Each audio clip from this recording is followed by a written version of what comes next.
Hey, Twin. Hey, Sector. Hope you guys are doing well. Whoa. Bumping everything.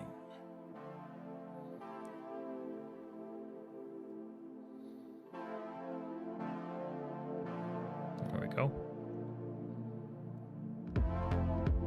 Sector, I'm glad you can join.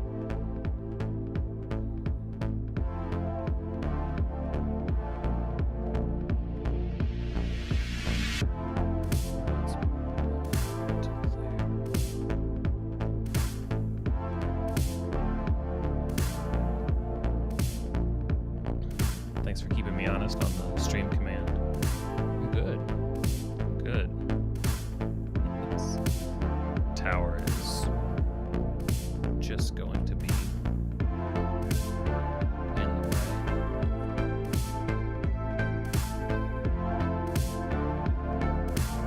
You like that? Twin Steel? Keep it about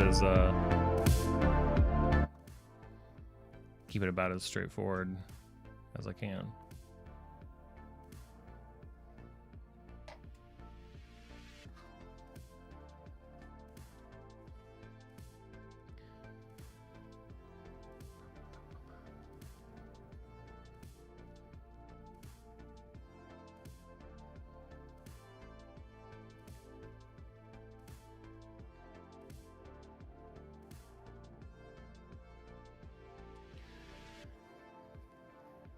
Yeah, that tower, I made that. That was one of the first really big structures that I made ever.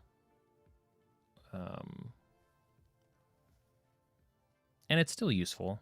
It's a bit clunky. Obviously, it's not how I would make things nowadays, but it qualifies.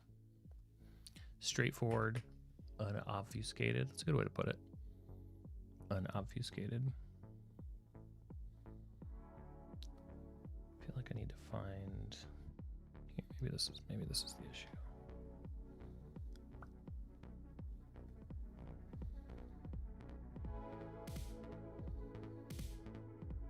Maybe like that. Maybe that's a good level.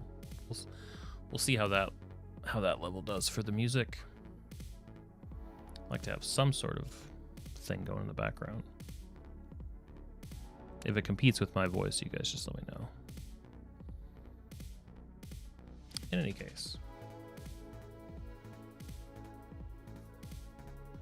Okay, so lately I've been working on a bunch of stuff. Been organizing a bunch of thoughts, and I think what I want to dig into is this one-shot concept. I think that's what I want to... I've been thinking about it for weeks now. I think I just want to work on it. And really, this one-shot concept is born from a very, very simple idea, which is that a mimic that is a staircase, there's our mark a staircase tally. We're never too far away from it. But a mimic that's a staircase has a unique opportunity to swallow someone and effectively deposit them downstairs. Like, this can be a really tricky door, which I'm a fan of. I'm a fan of tricky doors. And it seems like that idea kind of flows out into, okay, but why, or who would use something like that? Who could have why would a mimic do that, and what is the scenario around that? That's where this one-shot idea comes from. Might be a strange question. Do I ever feel depersonalization? Depersonalization.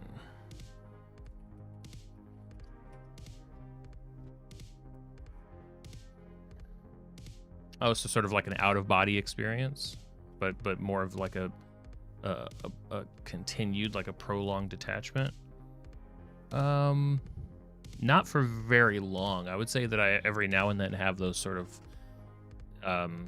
call them fleeting thoughts, or sort of like if you feel sort of floaty, or sort of you're outside of your own self for a moment. I think I have those feelings, yeah, but it never lasts for very long, and it's usually, yeah, that's probably about all I can relate to on that one. Okay, so low-level doorman, multiple clues to indicate, yeah, okay. I could never. I can't let you guys down like that, Twin. You know that.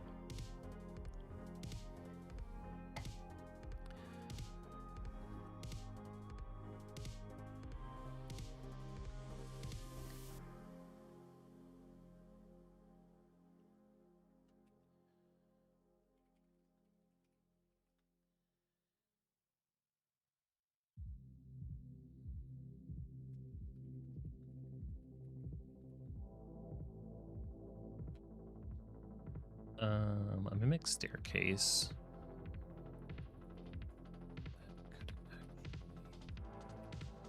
Swallow party members and deposit them downstairs.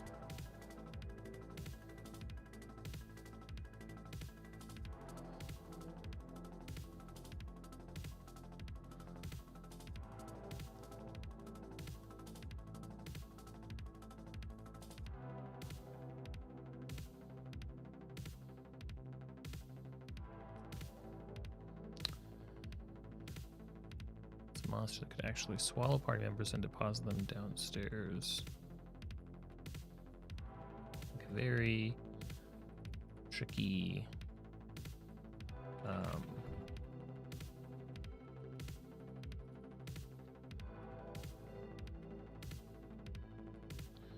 great way to hide a room. Who would be capable of using or even training Mimic to behave this way for them? Why would someone want to hide anything? Want to hide a lower floor like this.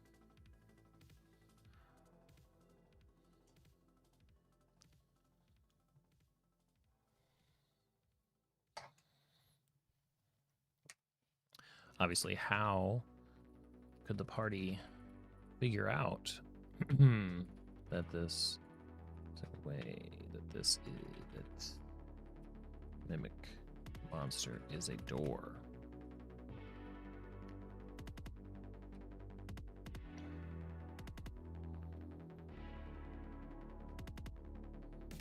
Yeah, those are some questions. Multiple clues, monster's existence, and then yeah, that's true. What would the disposition of such a monster be?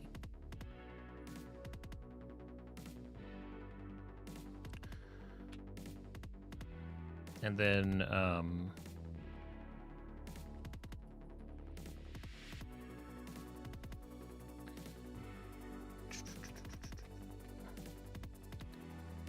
really only have like kind of one broad narrative concept for this too, that could, maybe it works, maybe it doesn't, but I really like the idea of some sort of parent-child like missing persons type thing. I was thinking about it earlier. How would I phrase this?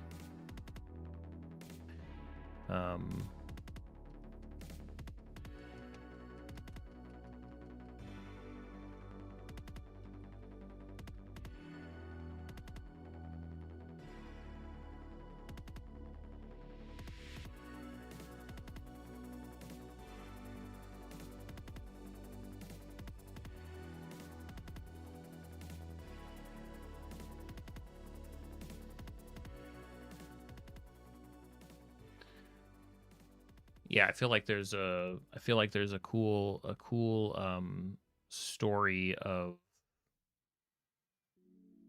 I don't know what the the word is for it, but I feel like I'm interested in developing a story, I think, between a parent and a child within a one shot, and I think it could be kind of endearing. Yeah, so I need to expand on that. Hey, what's up, Connor? How is it going? How is it going? That's what I meant to say.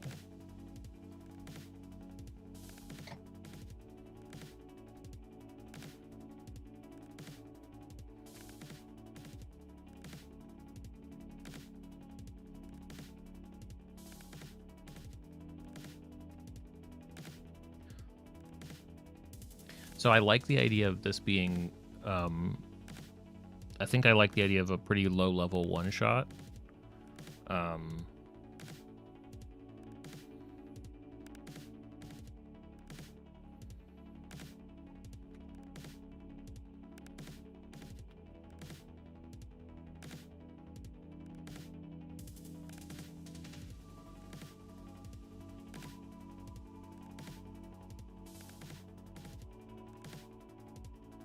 Yeah, I wouldn't worry about that sector. I bet you're fine. Game Master Pitbull, how's it going? Hello, welcome to the stream.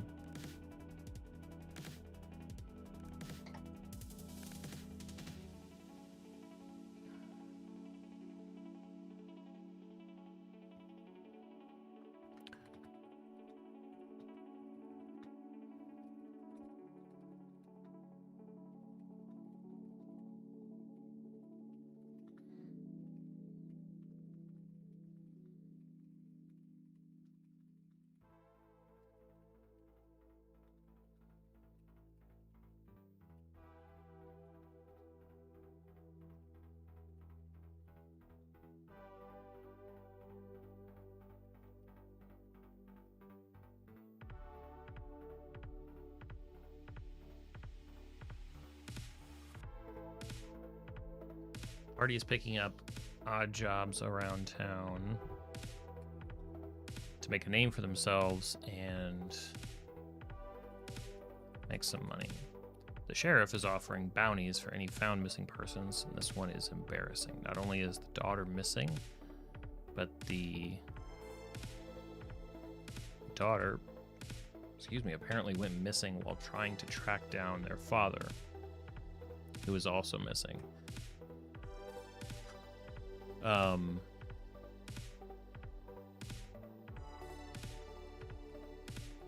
Handing, I imagine,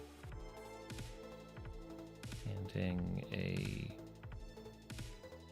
missing persons flyer over to the party depicting a missing woman,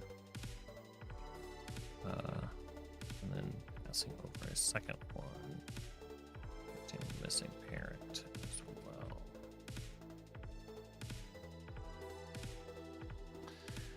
And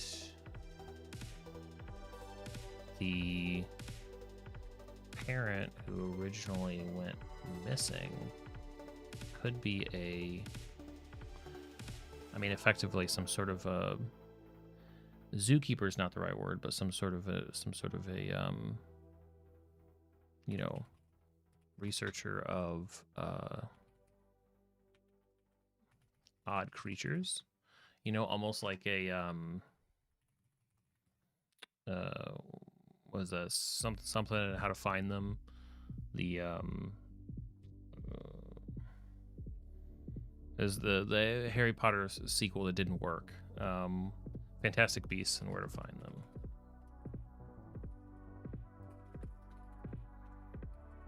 I would also say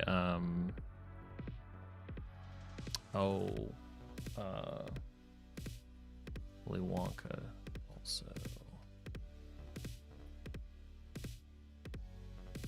Hey, Construct.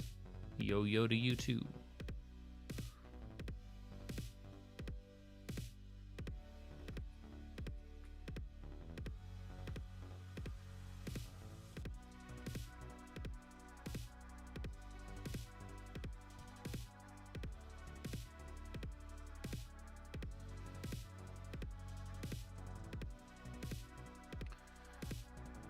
Now,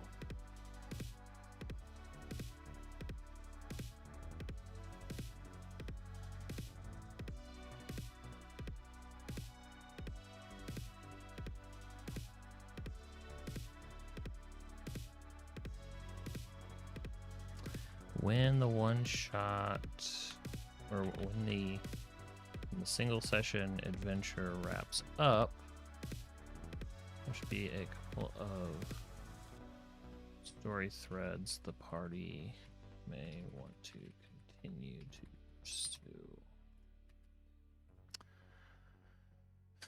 Wouldn't it be interesting?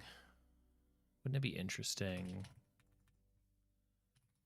It'd be interesting if there was a portal to somewhere other than the Feywild. That would be interesting. I'm thinking about what does it mean to find exotic creatures, and they don't have to be exclusively in the Feywild. They can be... I think sometimes I'm super guilty of this. I think the Feywild sort of absorbs all of the weirdness out of nature, out of the wilds of the material plane, wherever you keep your game, my game, wherever I keep my game. And there should be wild and crazy corners and exotic locations and creatures that have yet to be found and documented. Like, that should be present. Yeah. So this is me definitely. I'm talking to myself with that statement.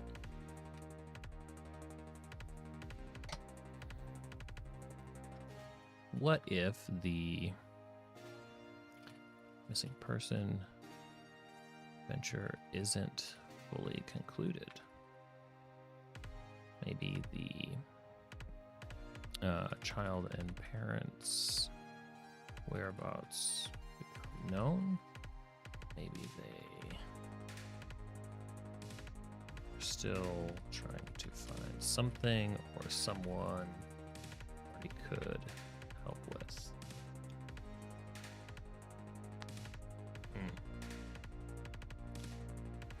Yeah, like the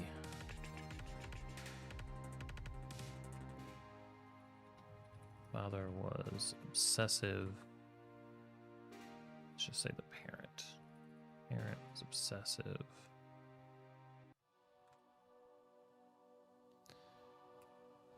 Was obsessing over something, missing for long stretches of time.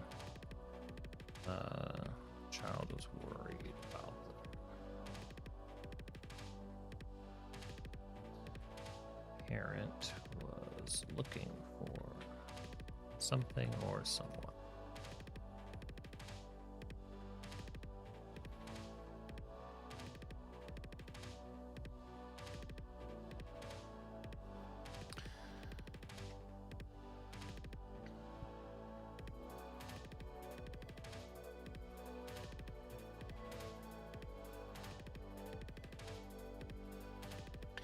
Now, one thing that's really important with a one-shot, especially a one-shot that you're serious about actually getting done in a single session, is it requires a lot of editing. So what I'm meandering here because it's early on, right? Like, what's this idea? What are the potential narrative avenues to go down? Hooks. This is what kicks it off. There doesn't have to be one. In this case, there might just be kind of the one, kind of this one. Open story threads, there can be a handful. But the actual, now let's call this the adventure outline. This needs to be pretty tight and specific. A one-shot is not a place to give players a bunch of options, to give players all these avenues to explore and different directions to go down. You should give them a lot of options, but you have to contain them. So already, if I'm imagining that this sort of quest is given to the party by a sheriff, let's say, or constable, or what's the medieval term for it? I forget. whoever's in charge. Like if it's a sort of a bounty, it feels like it should be like, all right, kids, yeah, go search around for. We couldn't find them, but go far. Thank you, constructs. So yeah, put a quarter in the jar for that's railroading. It's also, by the way, getting a one-shot done in a single night, which I feel like is pretty damn rare. So we know we have an NPC sort of introducing the party to the quest. But you like to include ways to eject parts of the session for time. Yeah, Twin, that's definitely a part of it too. Or another way to phrase it is there's a way to sort of decide that that's enough and sort of shove them down another slip and slide, because it should all be fun. It shouldn't be that they're being. It should be happy forward momentum, that if something's taking too long, things can be scooted forward somehow so that we get to the next thing. So if the NPC is introducing the party to the quest, this can't happen at the sheriff's office. We need to be at the location where, in this case, the highlight is going to be fighting a monster staircase. So let's call it the cottage. Let's say that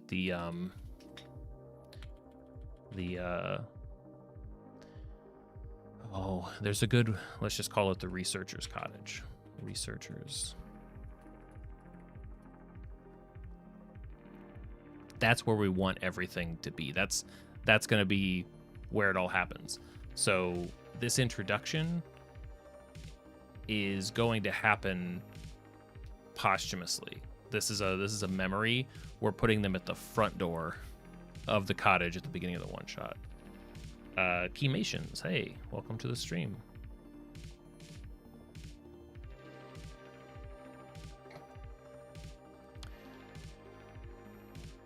We are doing what it says on the tin today, working on a one-shot concept. This would be for something like level 1 to 3, playable in one session. Also could be, I don't even know if adapted. It could instead just be run at the beginning of a campaign, or maybe as a quest in like a starting location. Yeah.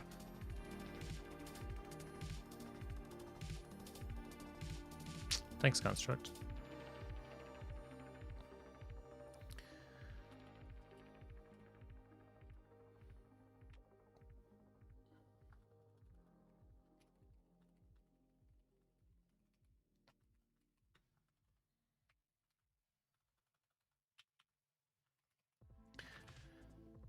So we start them out. Yeah, starting in a thing is a great way to do it. Starting in the middle of something. Certainly starting with, and we'll actually get to it here in a second. We start with an action that demands a reaction. So in this case, we start them at the door, right? And the information from the NPC, in this case the sheriff, is given as a flashback. We don't give them the opportunity to do anything else. They're already at the location. This is information that they're reflecting on as they look at whatever's ahead of them. And then, exactly, there is a, before really anything, like we want that to percolate. We want them to sort of sit with the information. This, by the way, is, less than 2 minutes. 2 minutes might even be too much, right? This is, we're punching this information out. This is the part that is bullet pointed, maybe written, even though I don't like that. I'd rather just bullet point the aspects, and we're ideally giving players something to instantly imbue them into the world, whether we've got some NPC photos or some illustrations, or certainly a reference on the table. There's something like that. That's what I like to do. And then we need some sort of action to trigger a reaction. What's up, D?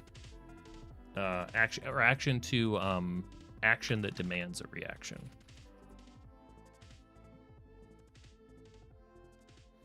That's a lot of crafting, T. I respect.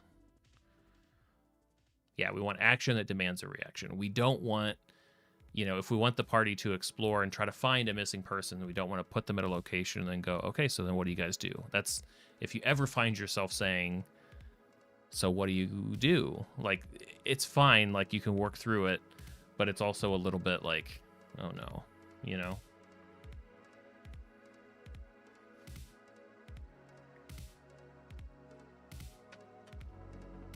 And I don't know what this action is yet. I don't know. We'll just say this is the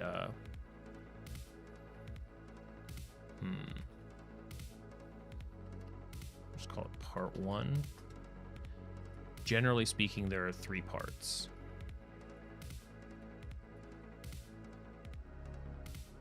It's not precise, but that's kind of. You watched Fight Club, huh? Cult classic checked off. Okay. What'd you think? Yeah.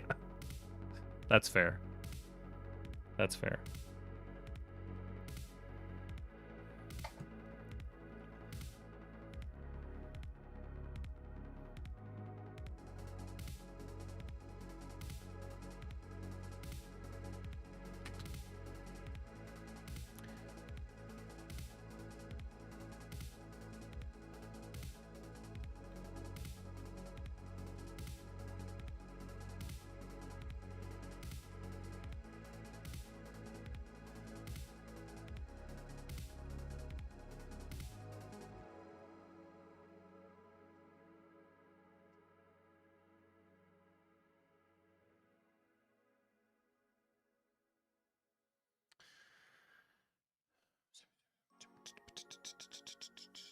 Yeah, there's some pretty good stuff in there. Fincher is it's a very, I don't know, Fight Club's a very high school guy type of movie.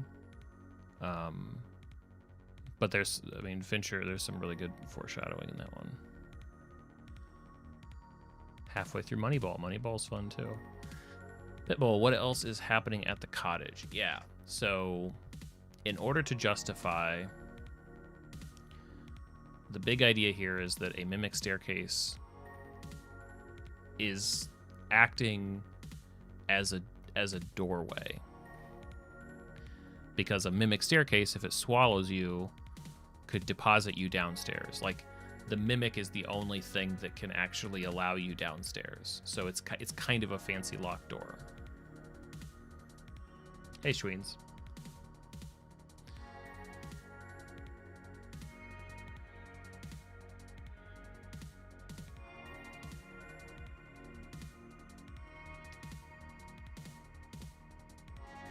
Twin, you're absolutely right.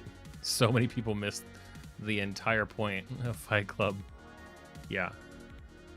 Absolutely. Of course. Yeah. He's the bad guy. He's a manifestation of a broken person. You know, what isn't the last line of the movie? You met me at a very strange time in my life. Like, this is a person who has handled all of their life in the wrong way, and yeah. Oh, that's good to hear, Schweens. Glad to hear that.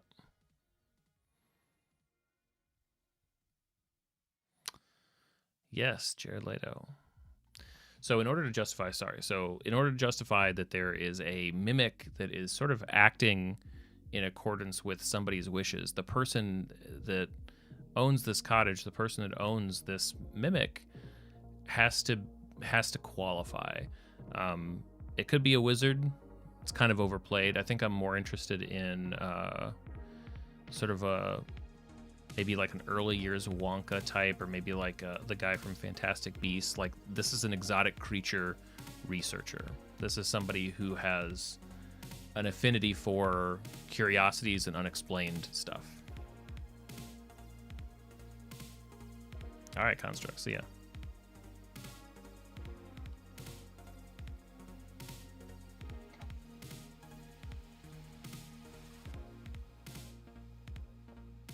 Yeah, Newt.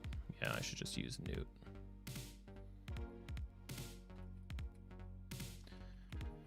I'd like Newt a lot more if the story hadn't been so poorly told in that movie. I say that movie because I didn't watch the sequel, but I heard about it. It just sounded kind of insane.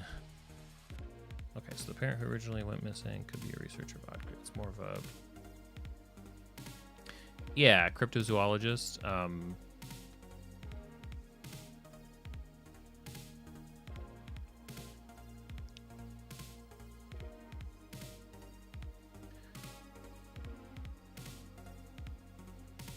Researcher of curious...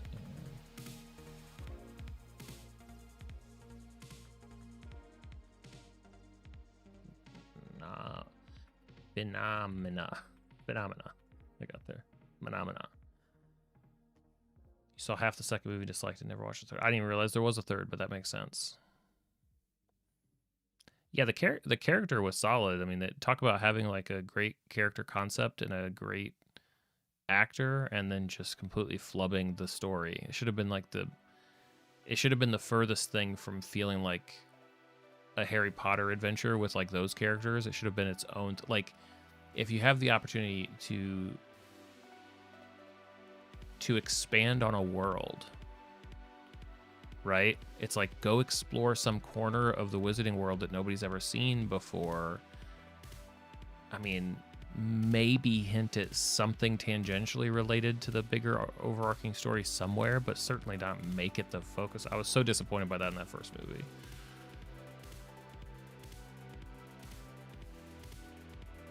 Yeah, I would have loved a completely different take on that story that it hit a different tone, but I guess maybe they were afraid of it or something. But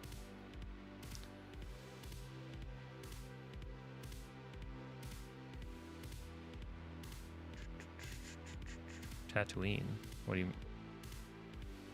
what about? I'm dense, I'm slow, it's late. I don't.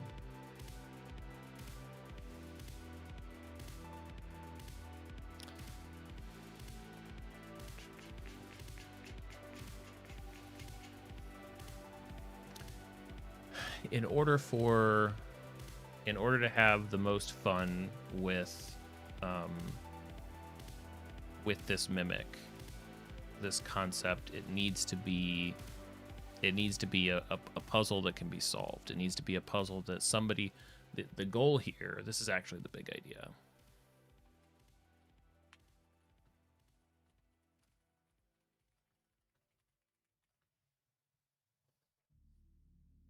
See a T. Oh, okay, gotcha. Sorry, Shreens, I gotcha now. How great would it feel as a player to have figure that out and confidently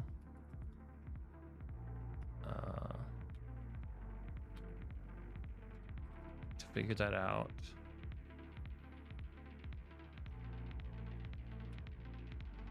how great it would feel as a player to figure that out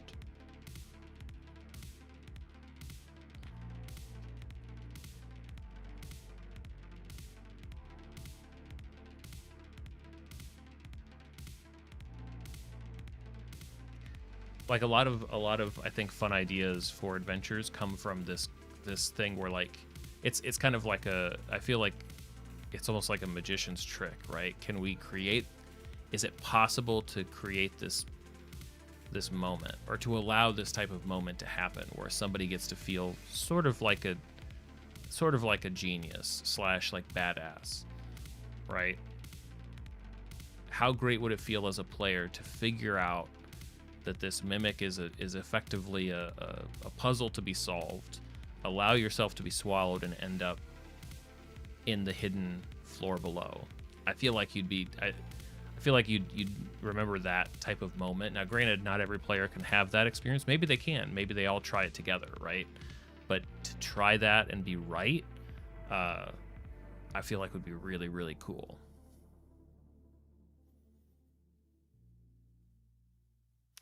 So that means that the party has to be able to figure it out. There have to be clues.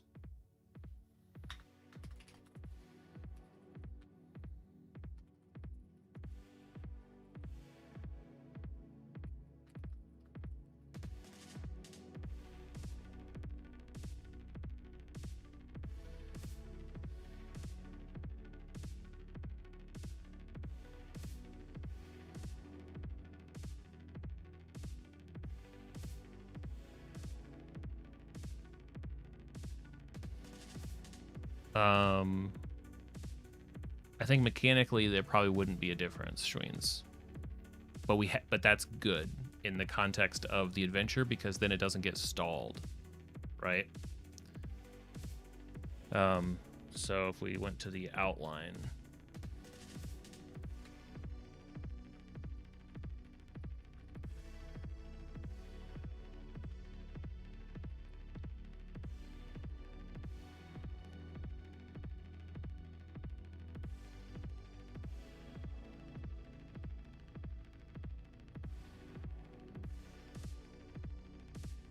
all that changes is the vibe around it.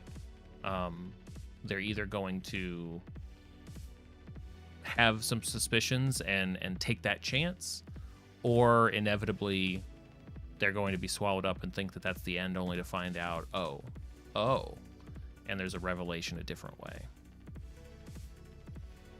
I think.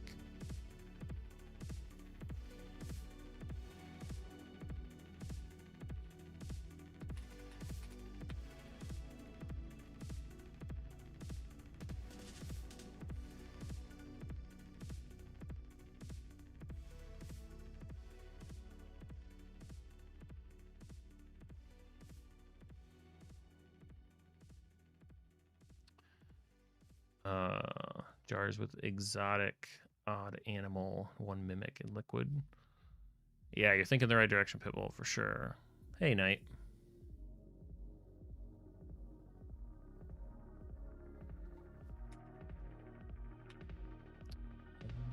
Narrative, the hooks.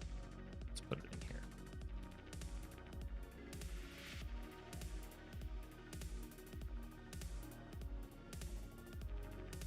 Oh, thanks, Twin. I think I have a thing for that. Good call.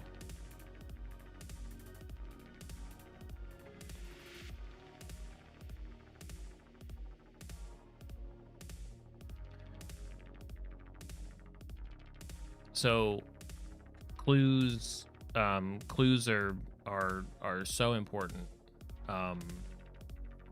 And I think there's some good advice out there on them, and then there's some stuff that I think falls a little bit short.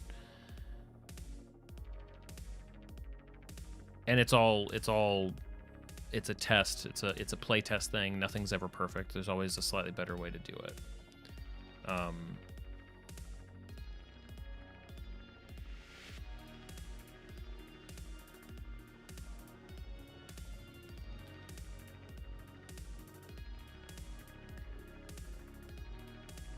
The key is that for every clue that you have, there should probably be a few different places that clue manifests.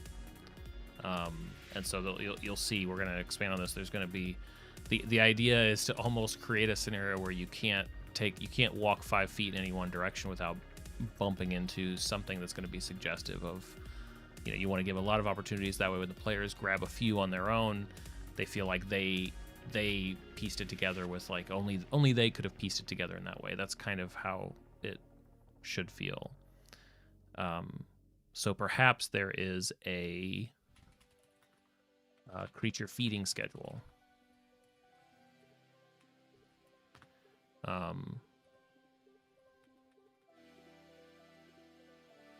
That could certainly indicate toward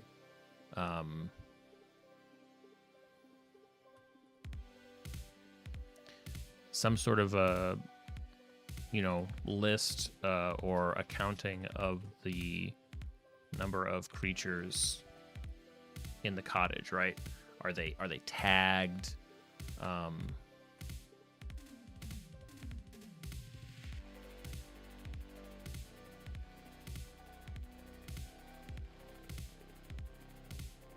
Yeah, Schweens, yeah, absolutely.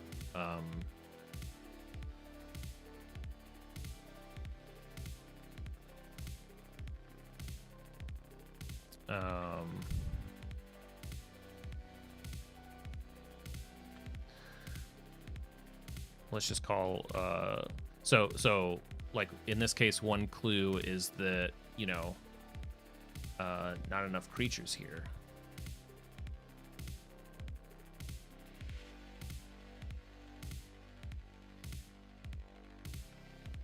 That's a big clue.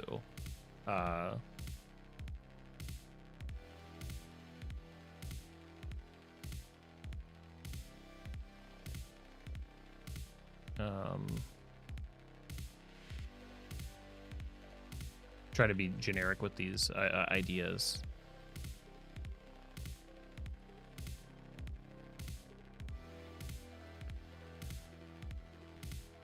Yeah, I've heard Sly Flourish mentioned before a number of times, yeah. Scratch marks on the floor. That's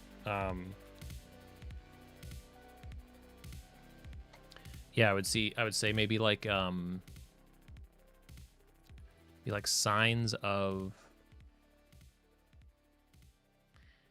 like routine, right?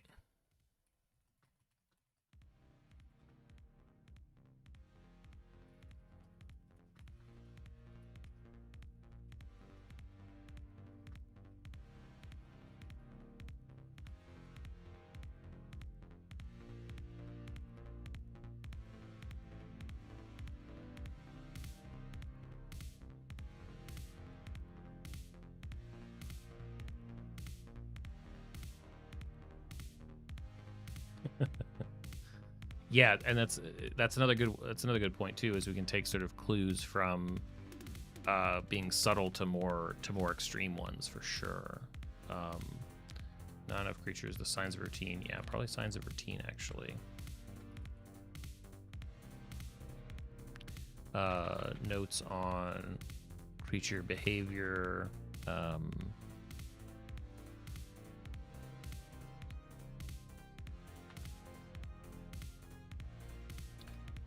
You know, even like a time log.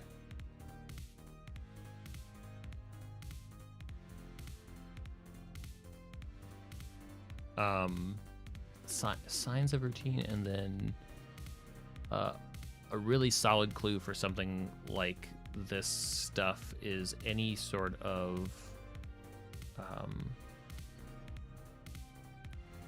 was thinking of it as like jargon. It's not really jargon though.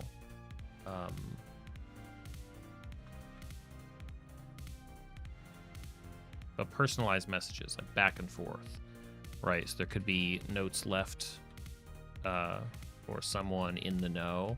This is one of the best ways to hint at something to a party, is to find a note from a person to another person. They both know what they're talking about, so the reference is very subtle. That's like such a amazing way to clue parties into something being up. That's always a place to go.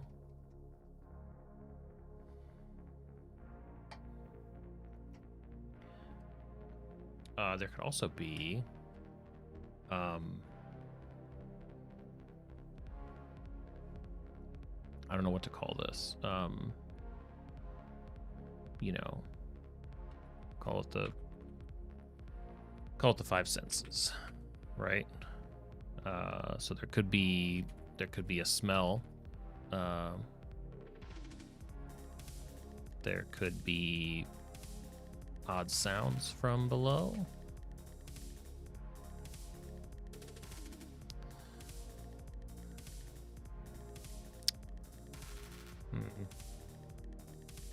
Maybe four senses. Maybe we'll just call it senses.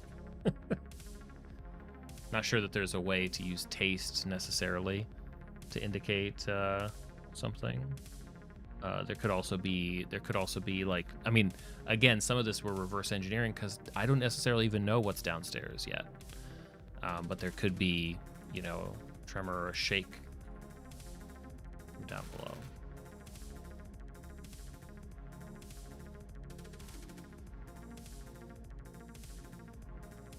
I like that, yeah. Light, like candle flickering from below the floorboards. There's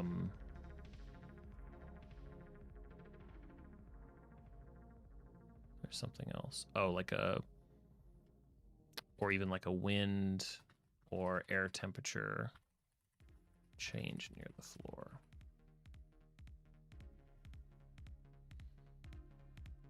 Non-traditional senses like proportion. How do you mean, Twin? Like proportionality. Like, how would that? What's an example of? I'm curious. That sounds neat. Non-traditional senses. Yeah. I mean, there's even right. There could be a you know, vibes, feeling that you're being watched or you aren't alone. That's a thing. Like, I've certainly given that information to my players before. This is good. This is a really, really good list. Items or locations missing.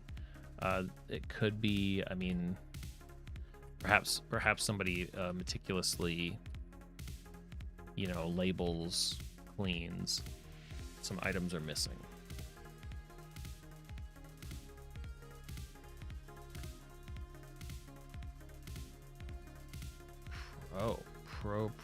Also high hot dice. It does taste like stairs, you're right.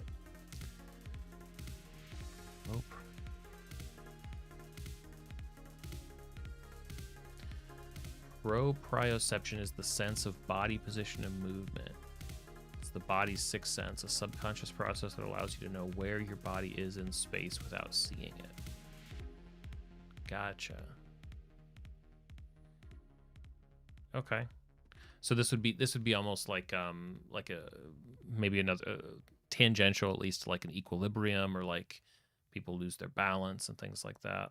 Sense of position in space. Gotcha. Okay. Yeah. Yeah, that's neat.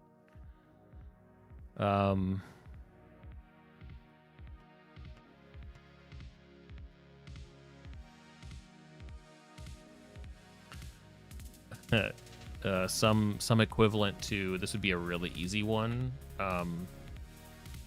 You know, something like a parrot mentioning a location that's not apparent in the floor plan.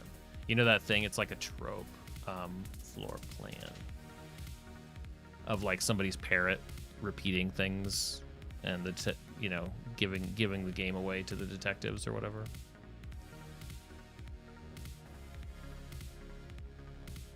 That could certainly play a role here too.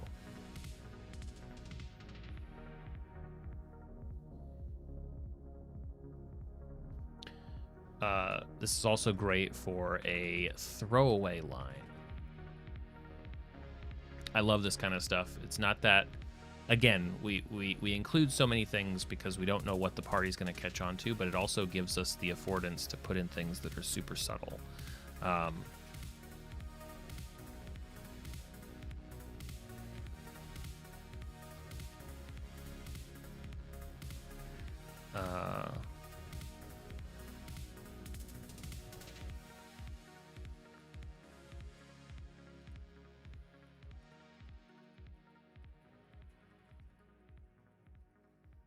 Like, imagine when the sheriff is giving this quest, right? And is talking about, like, yeah, I mean, the old man, he's fine, you know, he's never been a problem for us. He was a bit cantankerous once, kind of threw a fit at a town meeting when he never got the permits to add a third floor to his cottage. You know, pretty normal stuff, really. I mean, he never really made a fuss apart from that.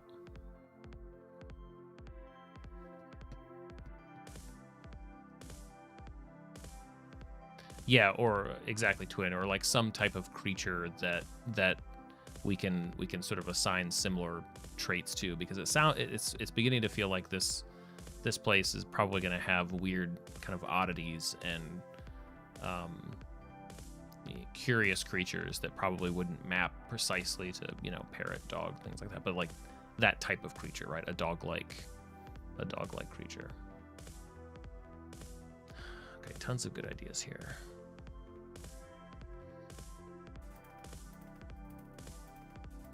Yeah, those are open threads. Let's move the adventure outline up.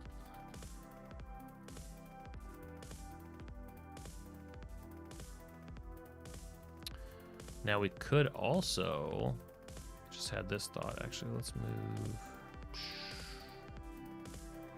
hooks. Let's put the right here.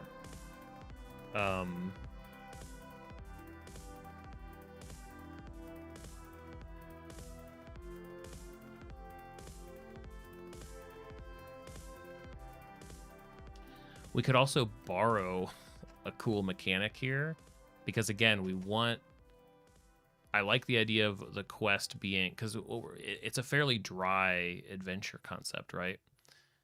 Go find this missing person, investigate their last known location, or investigate like, hey, the cottage or whatever like that.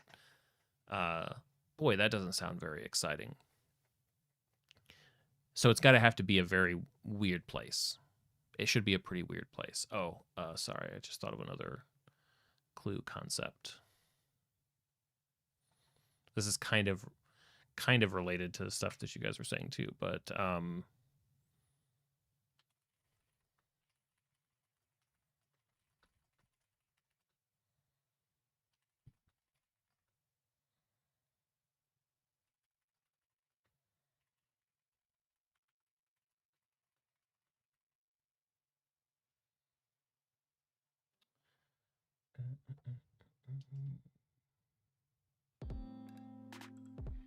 okay, sorry about that.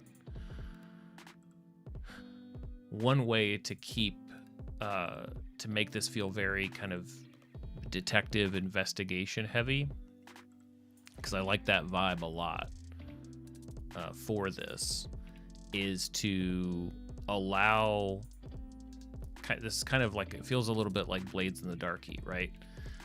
Which I've never played or run, but I've read a little bit, and that comes to mind. The flashback of whoever gives them the quest at the beginning, we want them into the cottage, we want them interfacing with the whole environment right away. So we're just going to quickly give them that and let them go. But maybe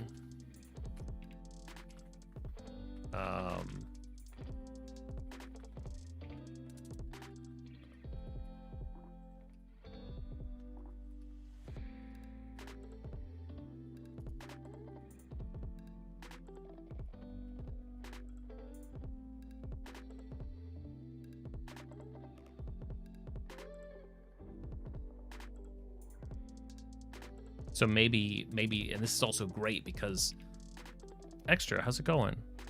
Just glad to see you again. How's it going? How you been? Extra LG. Extra's here, guys. It's been a minute. So if, when we're giving the players that like little download at the beginning, here's the missing person, here's who you're trying to find. It's a little embarrassing because their parent's missing too. You know, I guess somebody should probably go knock on their door, check their cottage at the edge of town, blah, blah, blah. If we give everybody the chance at the end of that to be rolling, that's another good tip for any sort of game design at all. Get the rolls happening. People want to roll dice, give them a chance to roll. If each player gets 1d4 questions that they can then use now, but are projected backwards. So they're looking around, they're like, oh, okay, so I noticed that like it looks like the flowers outside they're wilting, or something's not been cared for. Hey, could I have asked this? And then it's like, sure, ask let's assume you did. That burns up one of your, questions or whatever. But what was your question? And just phrase it in a way that like doesn't indicate what you know now. Yeah, thanks, Pitbull. Yeah. But it would be helpful, and because one of the tricky things about giving a space to investigate is that if you want NPCs around to be questioned. We've all probably had that feeling of having the party investigate a space, and you kind of hear them talk to each other, and maybe they ask questions, and you're like, man, if only I had an NPC there who could like give that answer. Now we can get around that a little bit with our not a parrot concept, right?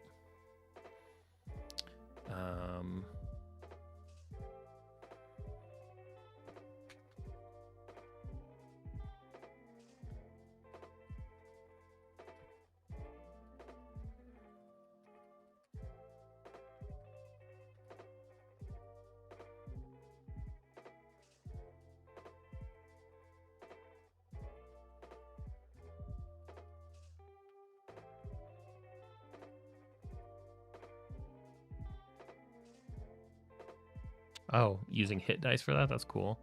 Extra, you start a new campaign playing a Tortle Cleric. Love a good Tortle.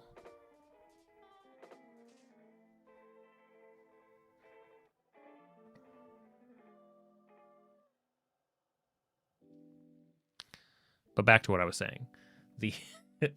Yeah, if a party's investigating and you don't have a way to kind of reach through an NPC to assist and to give questions and to have that back and forth, it can feel, you can feel sort of helpless watching them. So we want to make sure that we have some options there. I think having the flashback mechanic for the quest giver can help a lot. And I think we need a characters.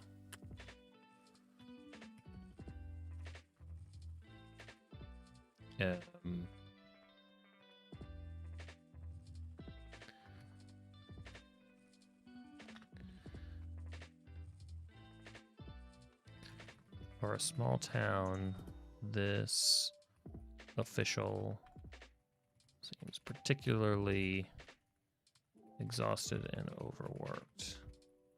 Either they are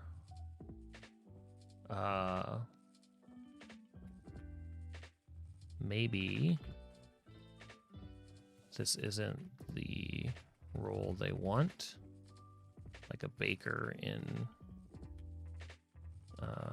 that's acting sheriff for some reason. Either way, they're overwhelmed and just happy the party is giving a helping hand. Okay.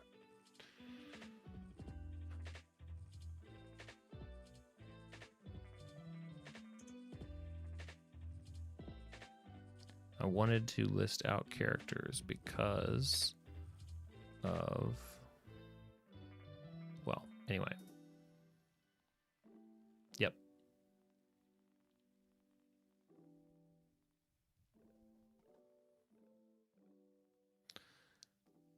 So we definitely like the idea. Okay, so the flashback mechanic is there. Probably going to have some sort of a talking creature. I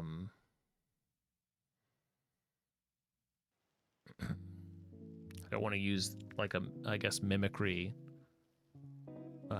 Like that's kind of what a parrot does, right? A parrot's not actually conversing, and that's the key. So there's some sort of a limited speech creature, limited speech pet, maybe pet. Let's just say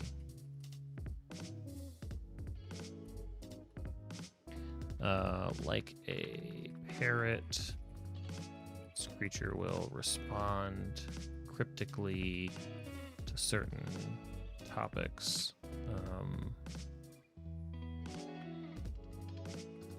Yeah, good enough.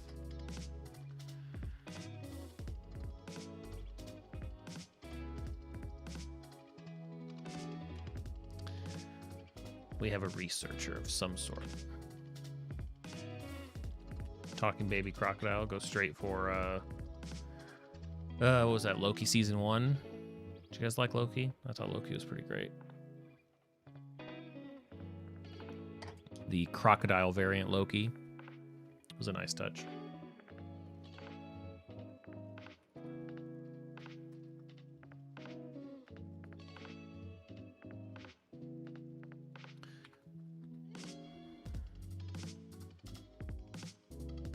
Probably, I feel like it's a parent. I feel like it's a parent-child relationship. I feel like that's the dynamic.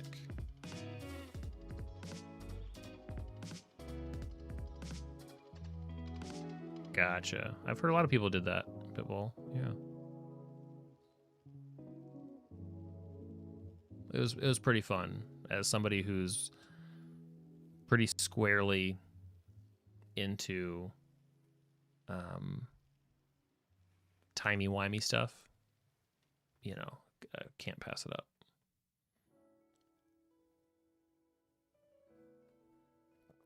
And actually, there is an episode of the Agatha show that came out, I guess, just in the last few months, which is as good. Like I said, it's just one episode. The whole show was pretty good, but one episode that it was just as good as that timey-wimey stuff that did something really, I think, impressive. If you guys are ever interested, but okay.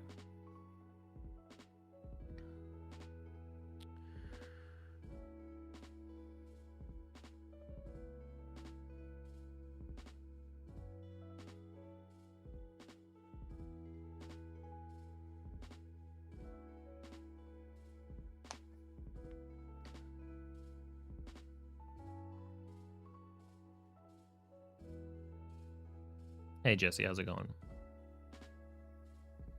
CB? Stream's going great.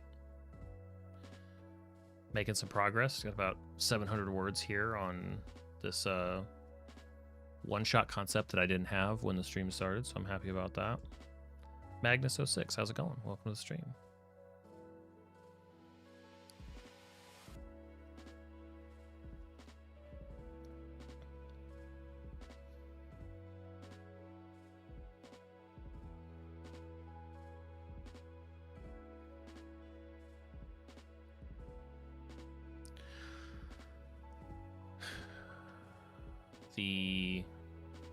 What I'm pondering.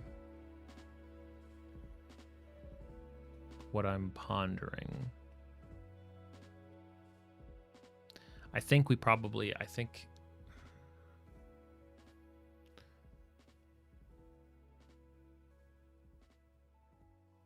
probably makes sense to kick this thing off with combat. That's what I think. Because as much as we have combat, where'd my outline go? You know, if we're considering a one-shot, in this case, to have 3 parts, 3 chapters, 3 whatevers, beginning, middle, and an end.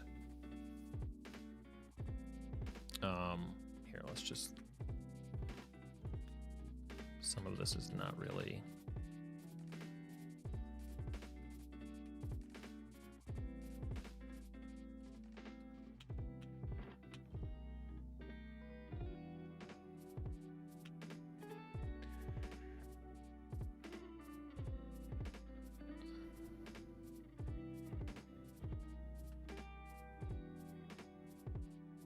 Hey, Anton.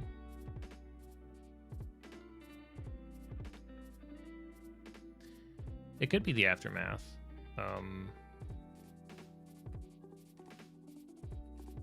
In some cases, I would definitely do that.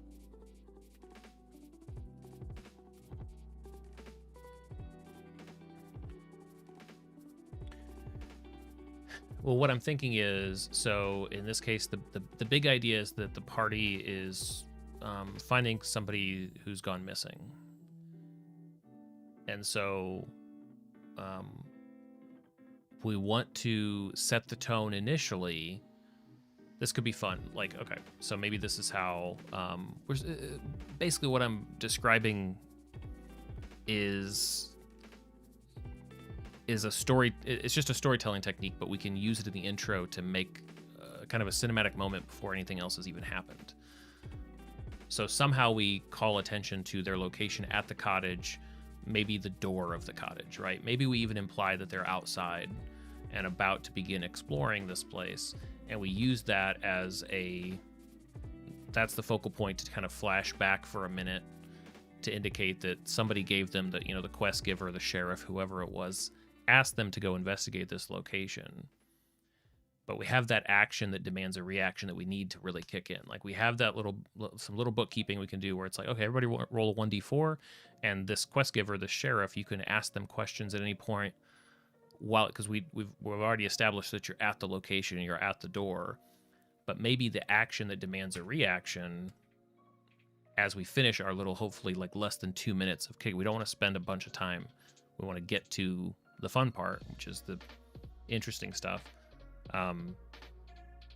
Maybe the door that they're looking at is not actually, it's like the door shutting.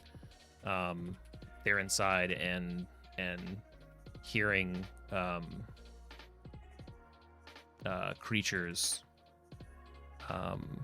in the darkness or something like that. So maybe there's an initial, they feel sort of swarmed by, like we're sort of putting them in the thick of it, right? Like you're in this kind of weirdo's cottage and the door kind of clicks shut as you see things creeping from the edges. And, maybe this isn't exactly it, but like, the last thing the sheriff said sticks out to you. The old man's been missing.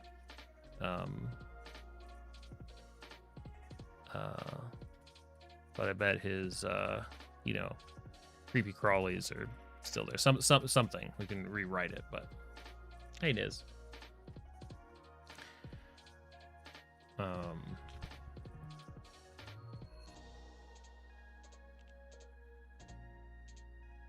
Maybe. I'm like 60-40 on this idea. What I like about it is that we can use, the cool part is that we could use combat to introduce the main floor of the cottage. Maybe, this could, now, okay, so now I'm ticked up to, I'm like 75-25 on it.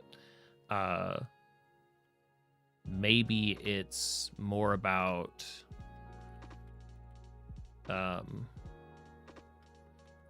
recapturing and bottling up weird creatures after beating them into submission. So it's not just we're killing a bunch of creatures that are attacking us. It's like, well, these things are lashing out. You see a creature here. You see that it came out of an empty, like a bottle with some spilled liquid in a thing. Like you some indicator that we're in sort of some zoologist lab or some zoologist like home bestiary. Bestiary is a good word.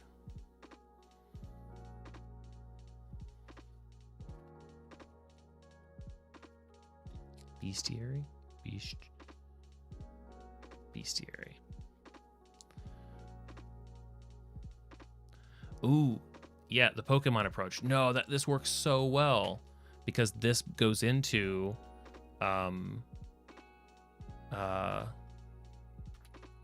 right away. They're looking for numbered creatures to put back in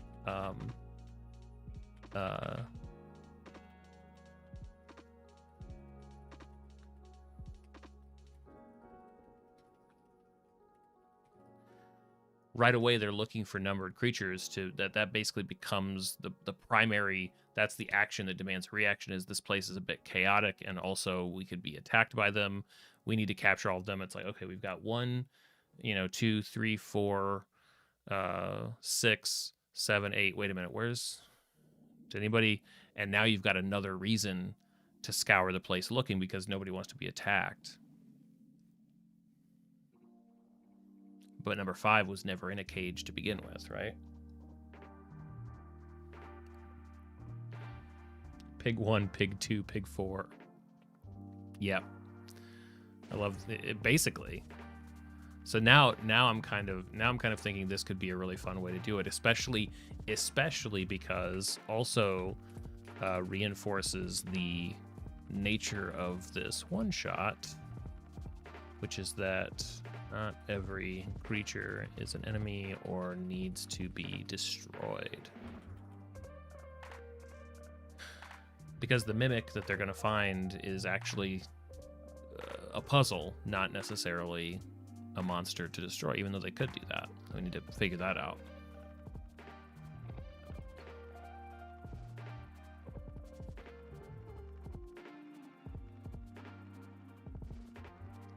It's not primarily about the creatures, though. There needs to be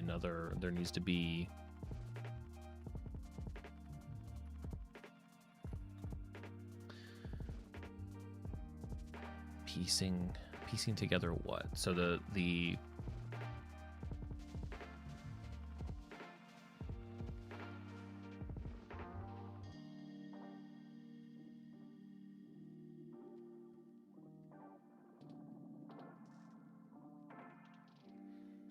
I don't know what's being pieced together yet.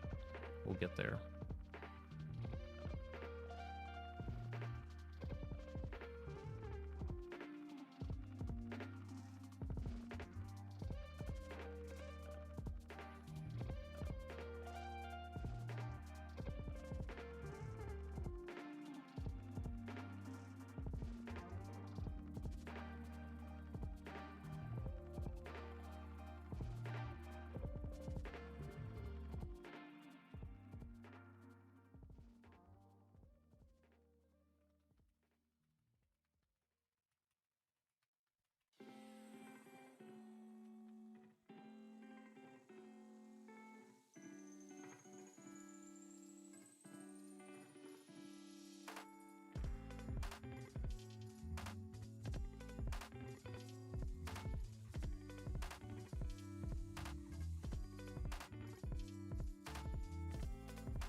What's up, Preppin? Welcome to the stream.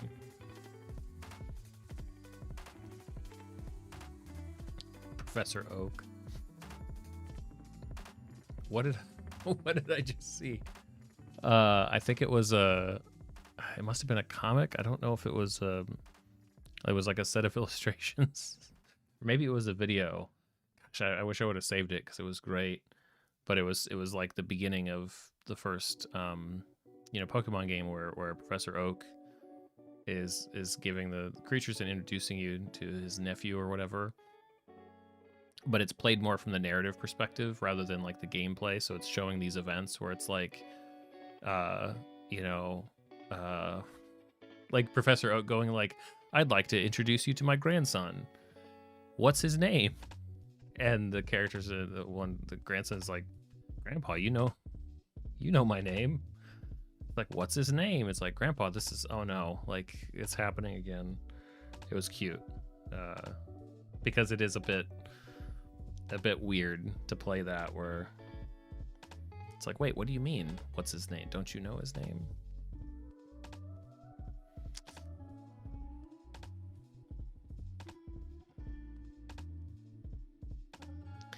So part of this original idea was that the party's actually seeking out basically two missing persons.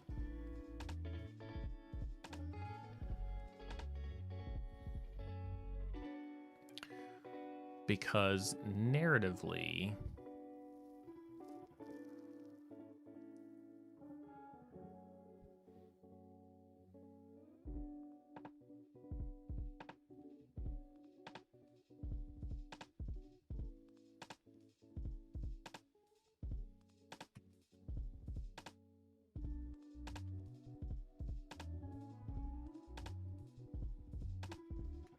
okay.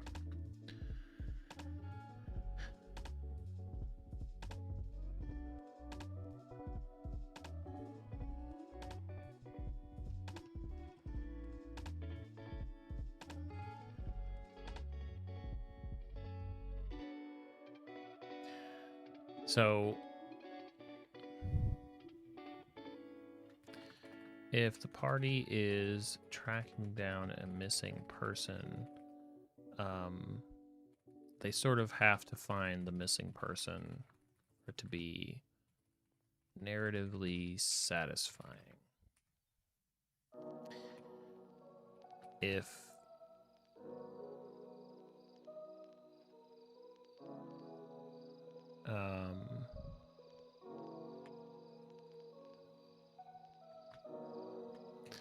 but if the party is trying to,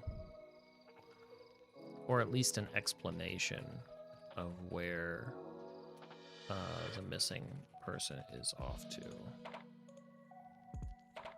find two missing people, the story of what happened to those people might be interesting on its own.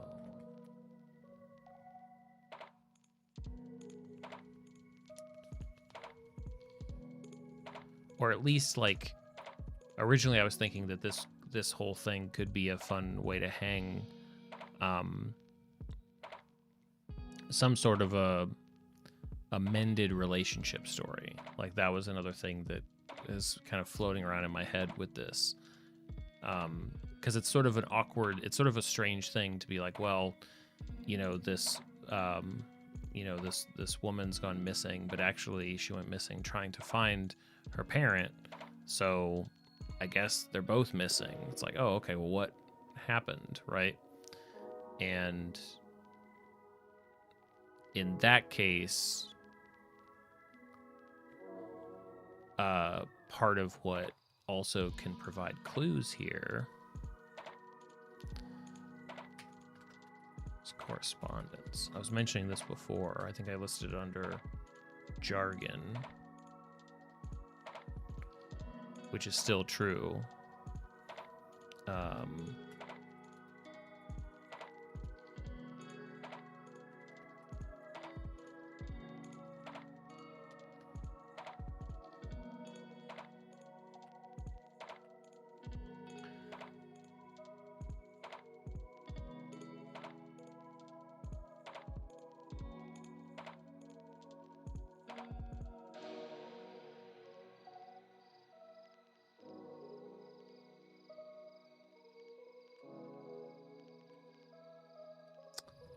Notes left by the child with the sheriff of the last known whereabouts of the researcher parent.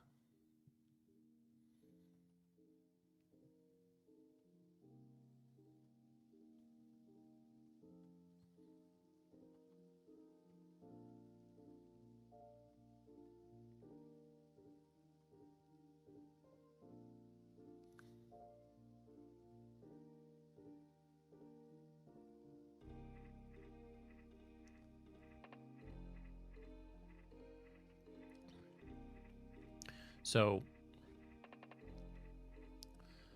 picking on another question, let me come back up here. Hey, Lux. So who would be capable of using or even training a mimic to behave this way? I think a researcher / zoologist type of character could. NPC, Schweens. But why would someone want to hide their cellar?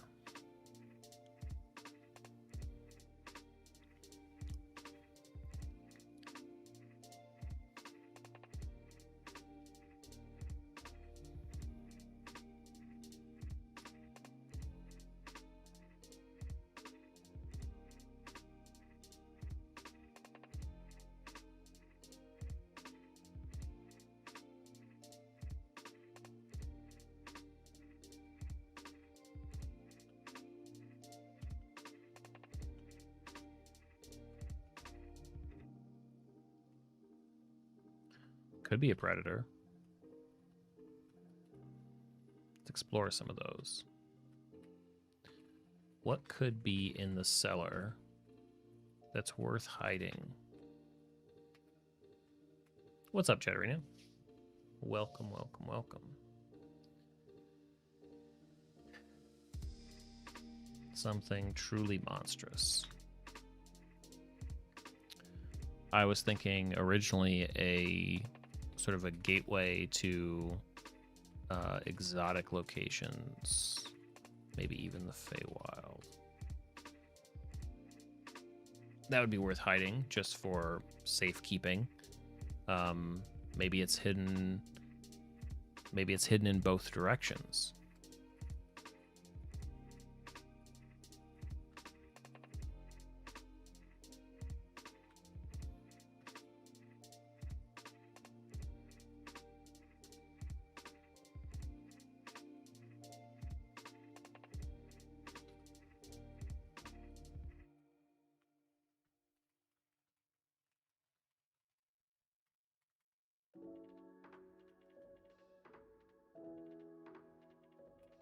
That could actually be kind of fun.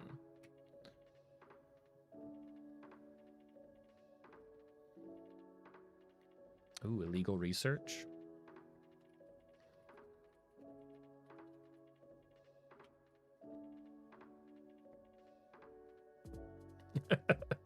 Twin.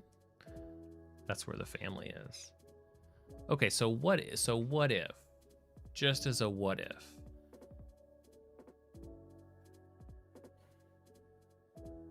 Perhaps this researcher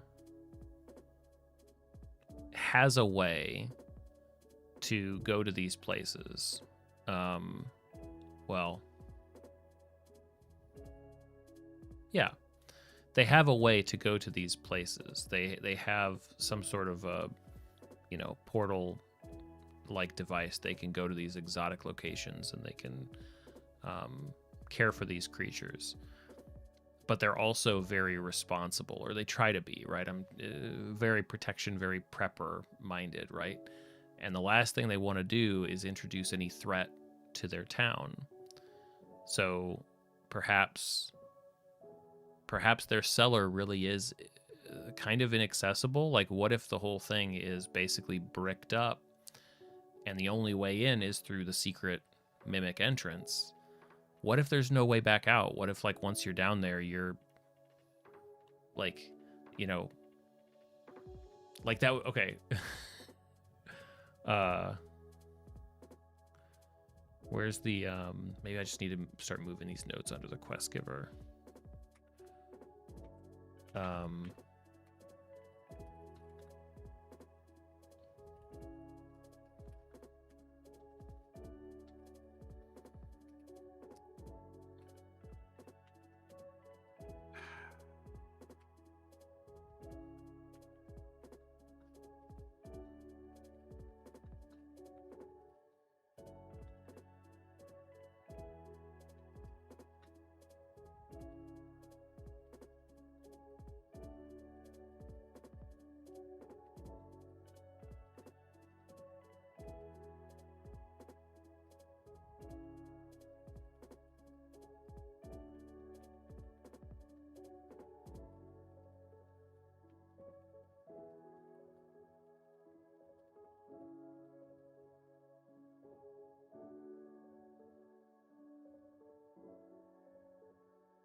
Right. If there's no way back to town, it could just be harder.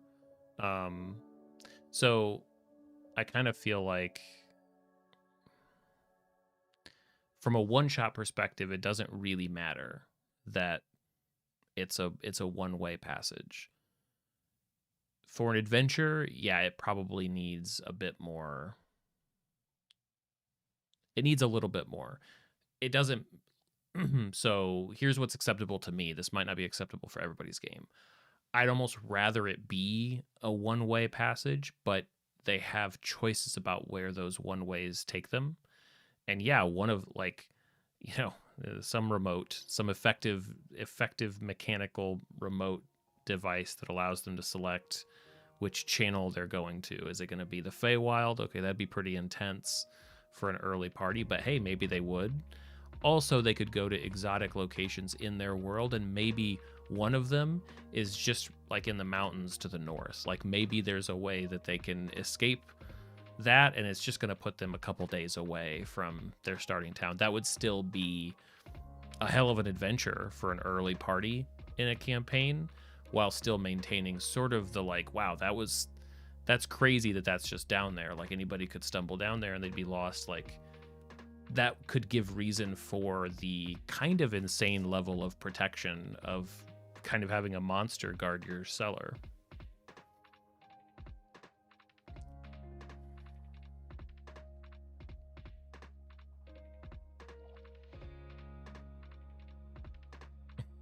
Swedes to the Shadowfell.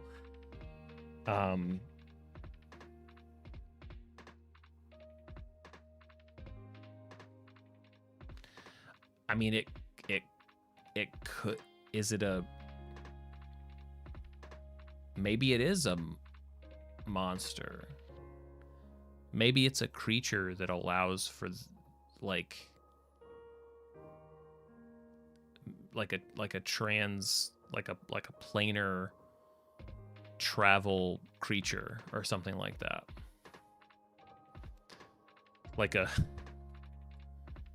some sort of a weird goo.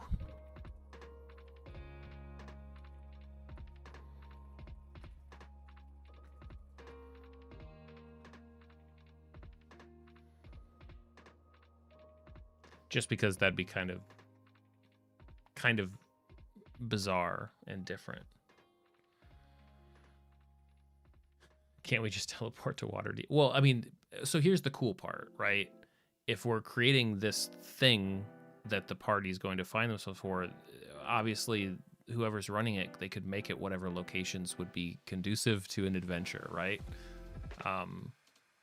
Obviously don't give the players the ability to fling themselves to some place that is not gonna make the game fun. That would be kind of crazy. Or at least don't do it unless you're confident that you can recover from something like that. I think I like that.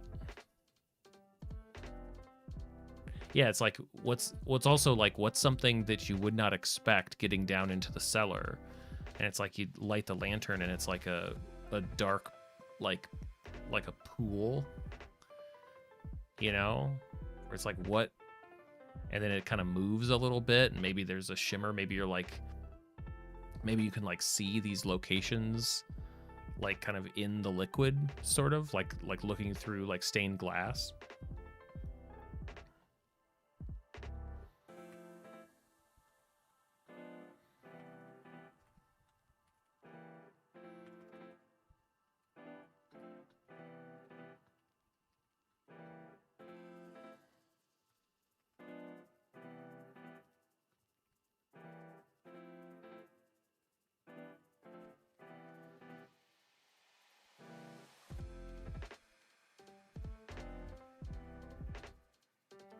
Holographic-ish, yes.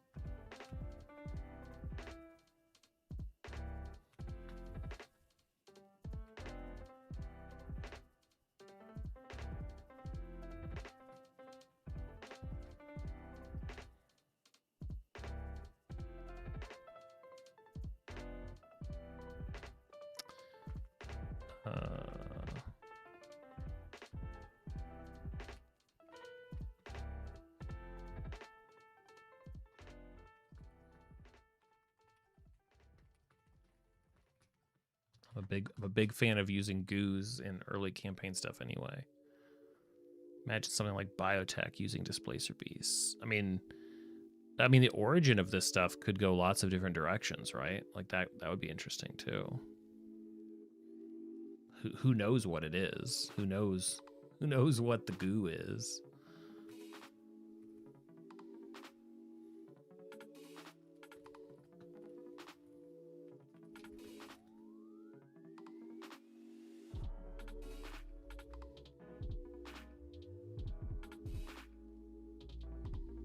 Any light reflecting.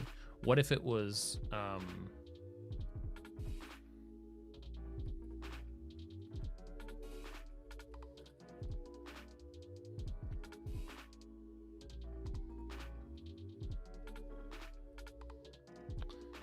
any light reflecting on the goo will reveal a location,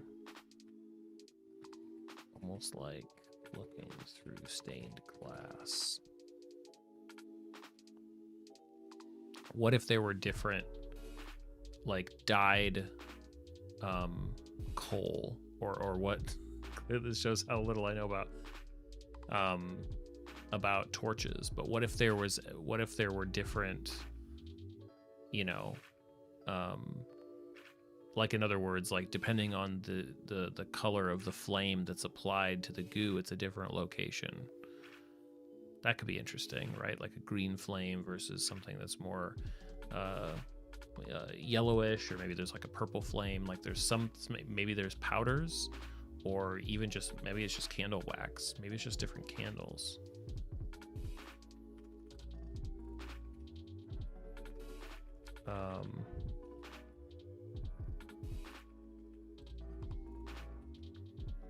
Would it be candle? Would it be candles? Candles wouldn't be. I mean, a torch is going to be a stronger light source.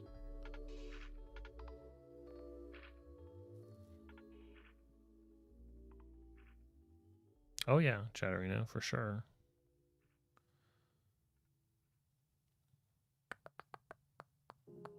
Yeah, maybe powders.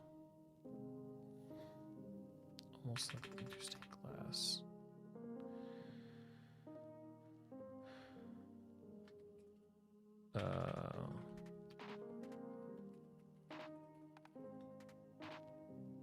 Mixing different metals and alcohol can produce different colors. Powders stain the floor, and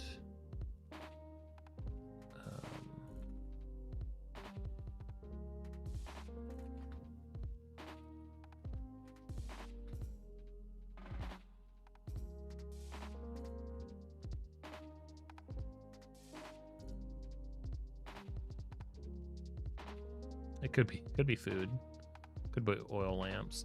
I'm imagining like you know, like torch holders on the wall, and each one of them with, again, similar labeling. This researcher, imagine, is going to be sort of a meticulous labeler, and I imagine, like, if you saw a torch and then underneath it was a label that said, like, you know,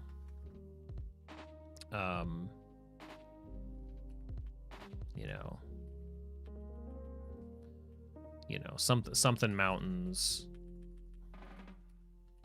north,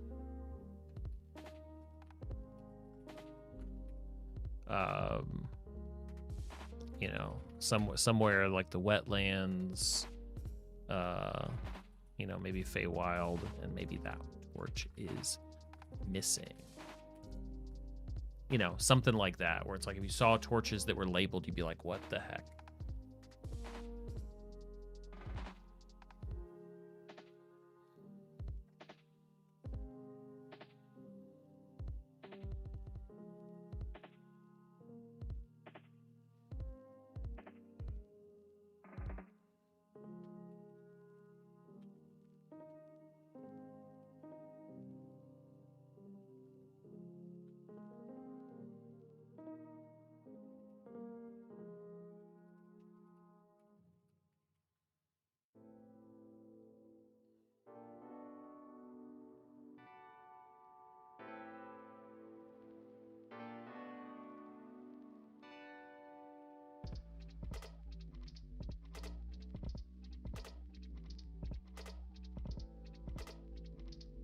So now that also gives us something to be hinted at in the cottage, is the discovery of this stuff. Like that could be part of this guy's obsession, or girl's, this researcher's obsession.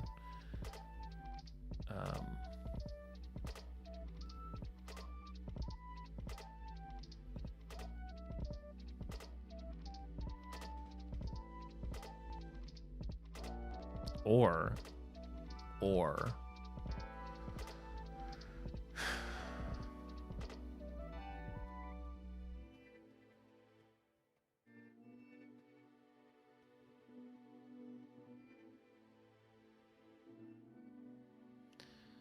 this does seem like the type of thing that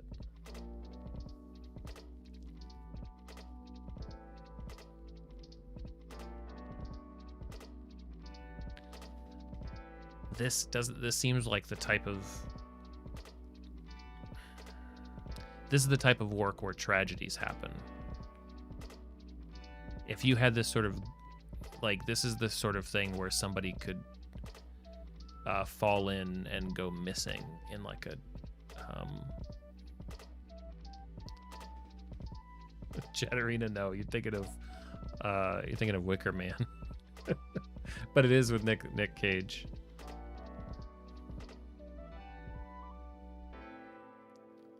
I mean, what if the researcher's partner fell in, and this is also about trying to find them? What if the obsession is trying to find, you know, where they slipped off to?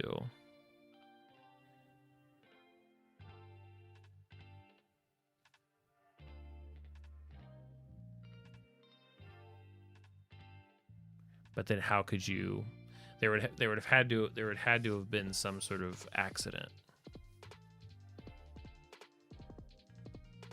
Maybe it was an accident before the precautions.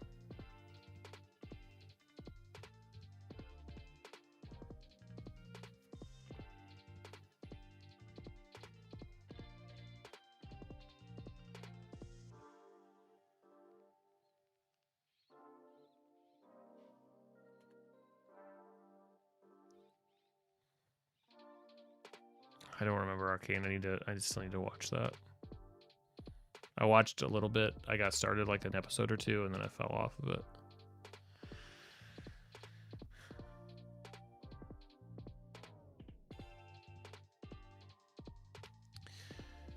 Yeah, slipped on the goo, or that would be a. That can be our version of taking an arrow to the knee. I was gonna go on a great adventure, but then I slipped in the goo.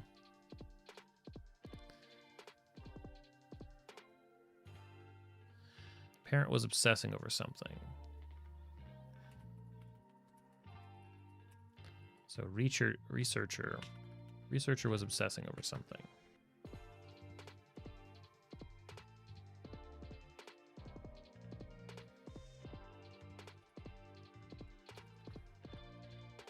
Perhaps there was an accident while... Oh, yeah. Okay, no, this is good. This is like a Okay. The goo's a character. I didn't even realize that. The goo is absolutely a character. I'm sure it'll get a better name.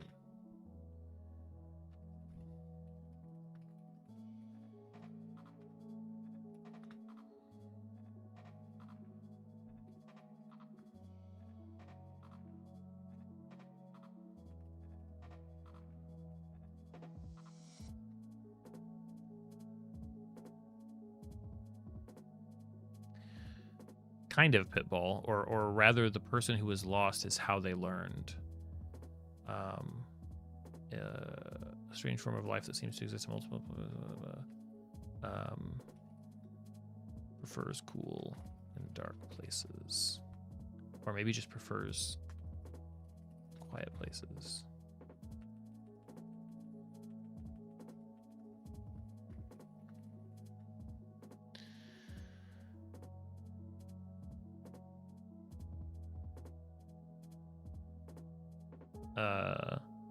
The goo is a life form. The goo is an exotic creature. While trying to communicate with it, an accident led to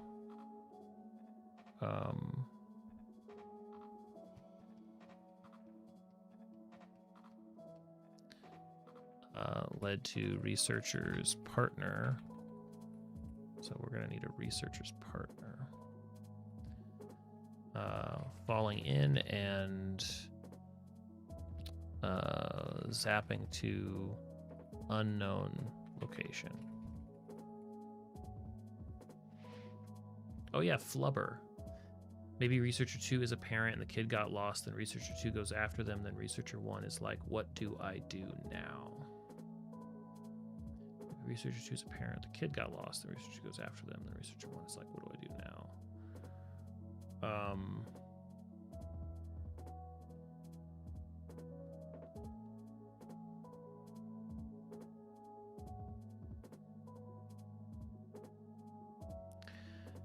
Yeah, it feels like a misplaced blame sort of situation where somebody would go missing. Like if our researcher character believed that they were the only ones that could track down, that could find the person, the partner who went missing, what would their explanation be? Would they say, well, yeah, there's some goo in my house that teleported them somewhere and I'm trying to find them? Like, probably not. Like, they would probably freak out, build a cellar, hide it, hide this stuff down there,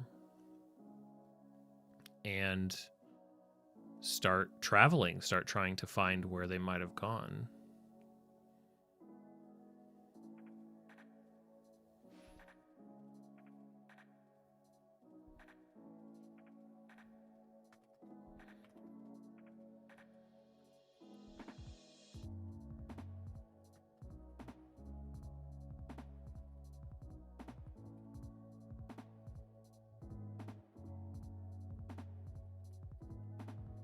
Like, get something that, yeah, that could be something.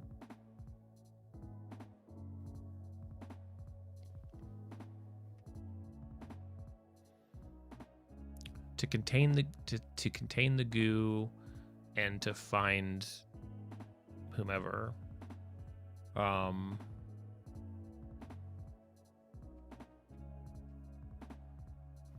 Like,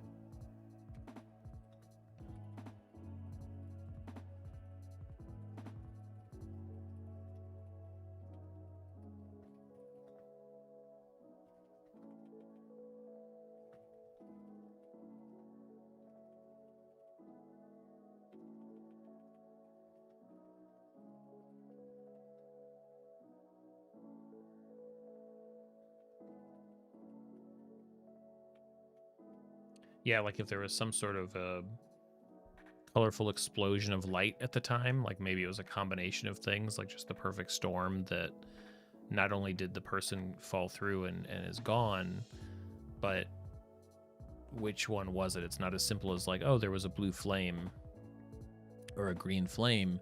It's like it was like a kaleidoscope of colors at the time. Like they could be anywhere.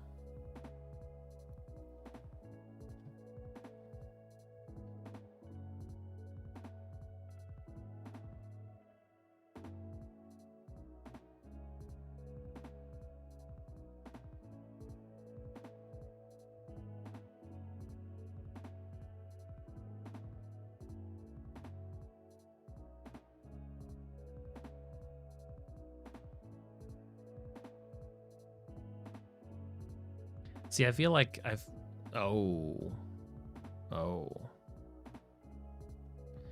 Was it the researcher's kid's fault?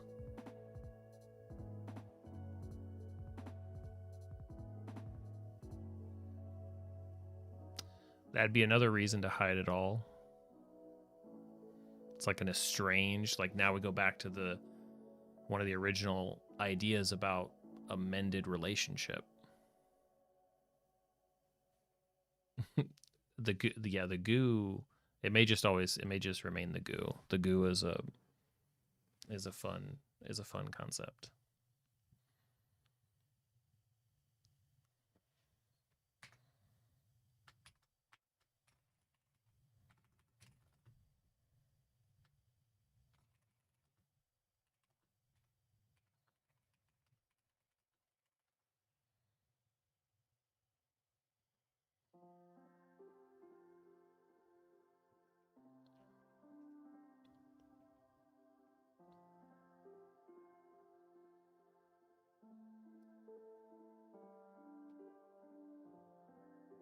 Yeah.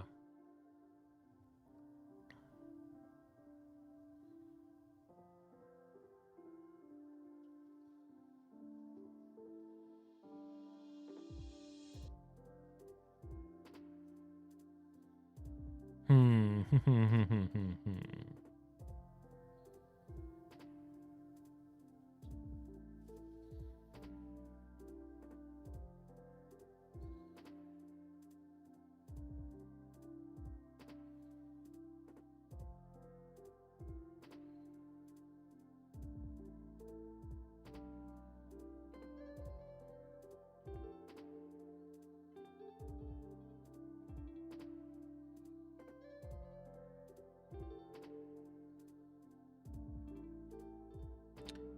The goo likes the dark, so when something creates lights, it reaches out towards it, takes the light somewhere else.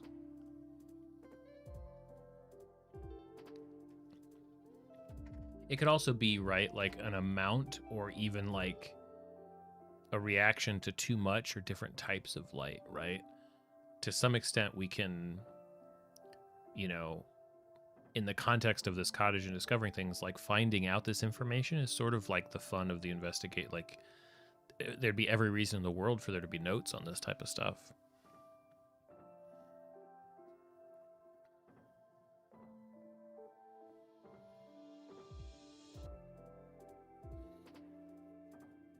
Yeah, it's well, yeah, I get what you're saying.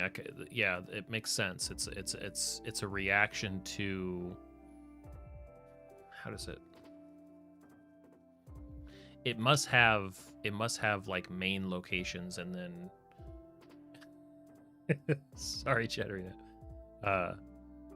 Yeah, it's almost like here, let's deposit, let's exit this light source. Let's get this nuisance, move it someplace else.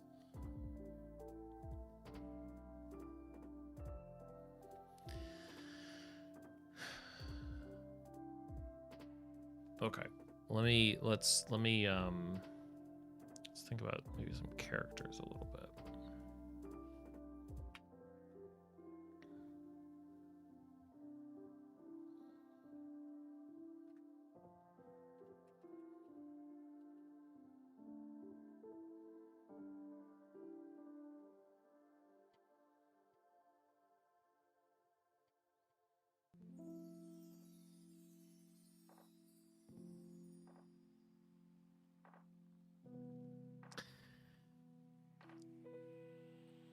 If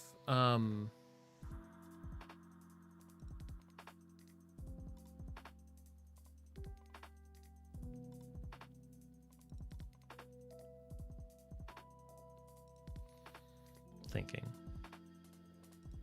sometimes I can think out loud and sometimes I can't.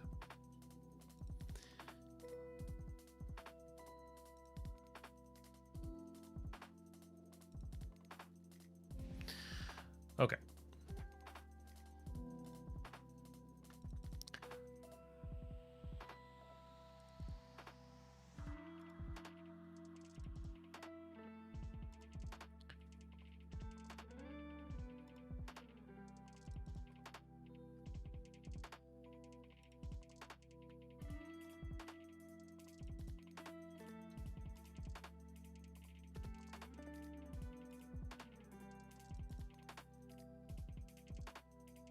How about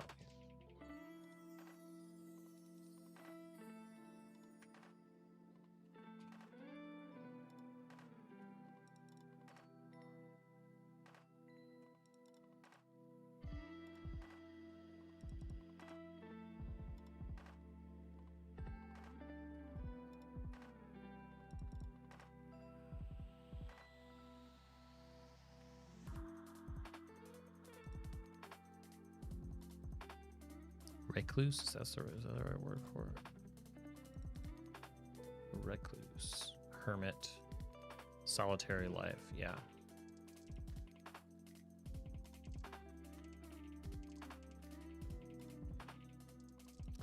Now,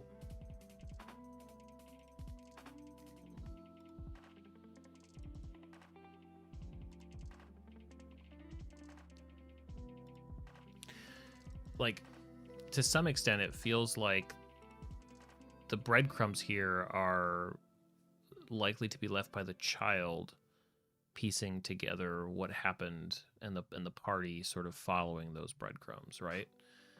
Like, I could imagine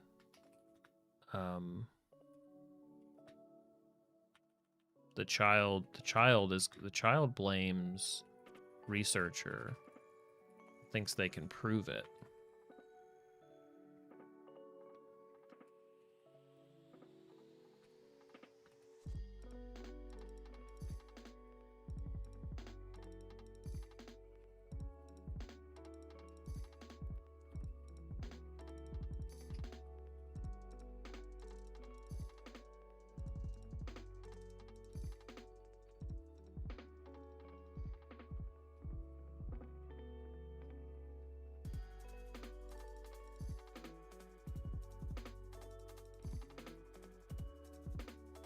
This could work. So parent number 1 disappears as a child, no explanation given or weird answers by by the researcher. So the relationship between child and researcher deteriorates.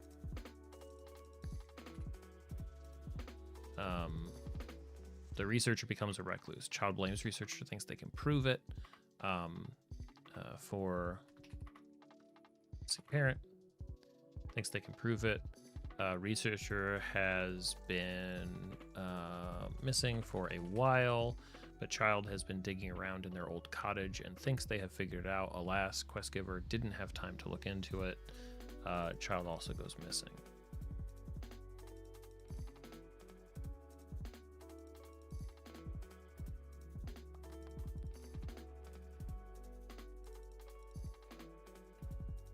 Basically building a timeline.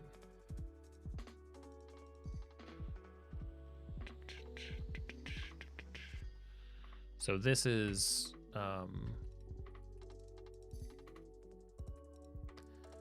it's a story, but it's missing so many details, right? It's missing all the key details.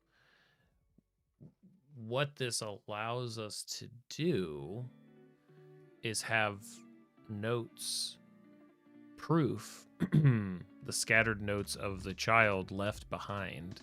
And I'm saying child here, it's a fully grown person at the point that this is happening. It's not actually a kid. I mean, it could be. They could be on the younger side. Maybe something more in the lines of, like, you have to listen to us. The gremlins, they're mogwai. Just don't feed them after midnight. Like, it could be something like that. Just trying to avoid the drama of, like, actual child gone missing. They have to be old enough that, like, oh no, yeah, they're missing too. Yeah, we should probably find them.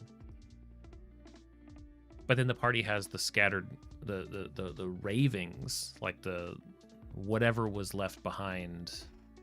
It doesn't have to be much.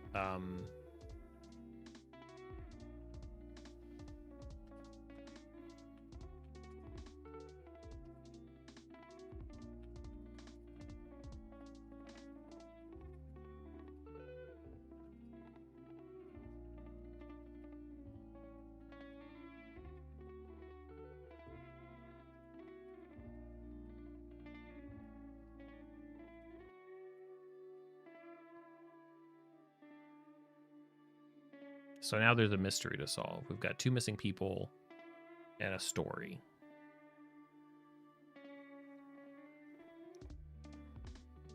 Which all needs to be fleshed out. But we have a story. We have the beginnings of a story.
They would have to find...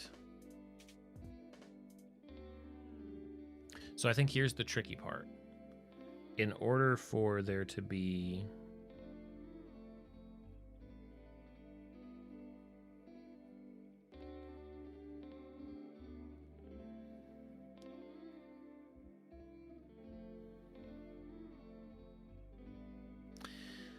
In order for the party to follow the breadcrumbs, here's what I'm... In order for the party to follow the same thread, the child has to be able to pick it up first. So, so the child investigating the missing person, there'd have to be a way for the child to uncover what actually happened in a way that the party could also.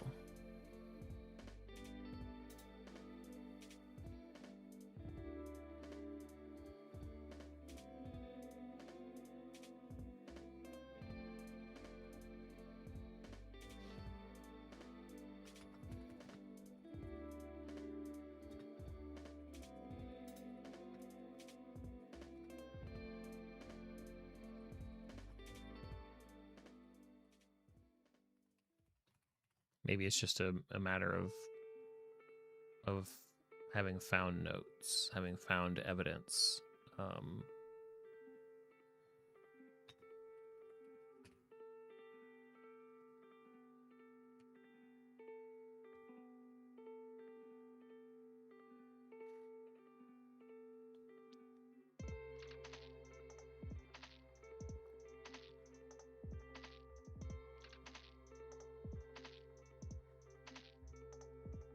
But the actual details of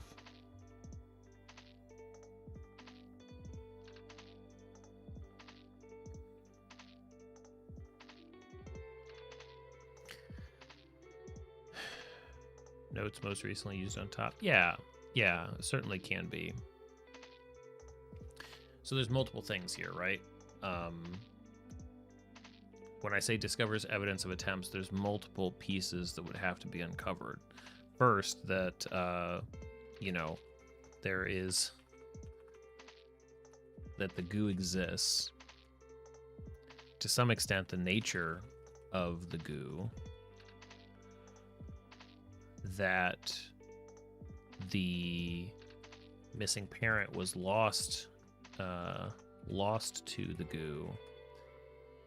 And that child was at least partially involved. I hesitate to say responsible. Was partially involved in the accident. That could all be spelled out in a series of series of transcribed bits, and the devil's in the details. We don't need to know. I mean, I think these are the, to me, these are the big revelations of the story. And it can get tied and can be tied into other things.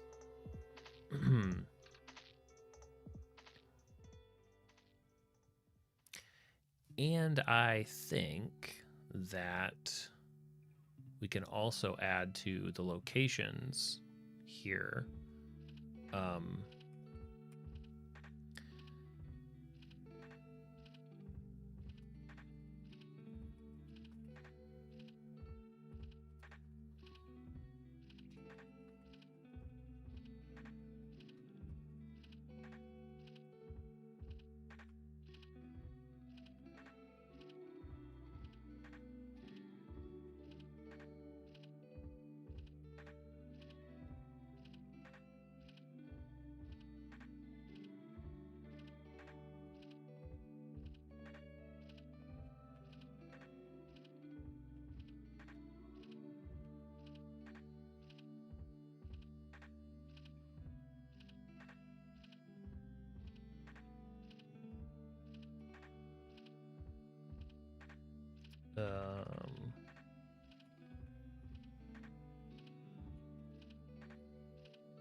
Like basically So when the party arrives, if you're venturing through, and this would be something that probably few people would ever necessarily get to see unless you had a partner and you're very careful about travel this way. But if you like affix it's the burning green torch, and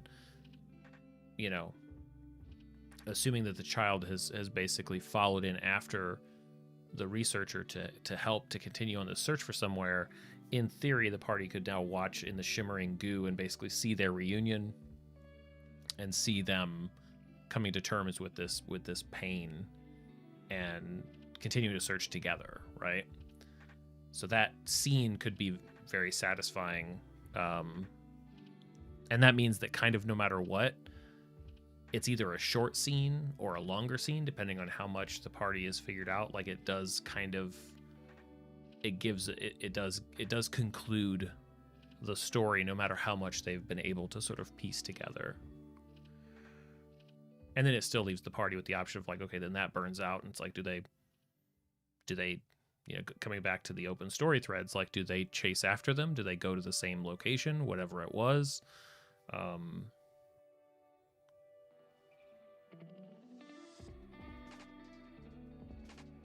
mean, they're going to have to go somewhere.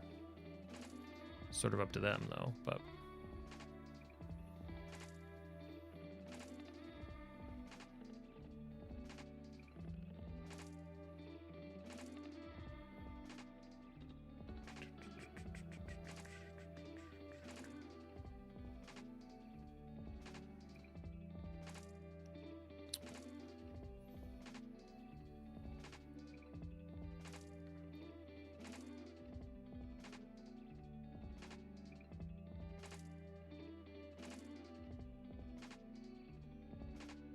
I feel like the investigation can almost be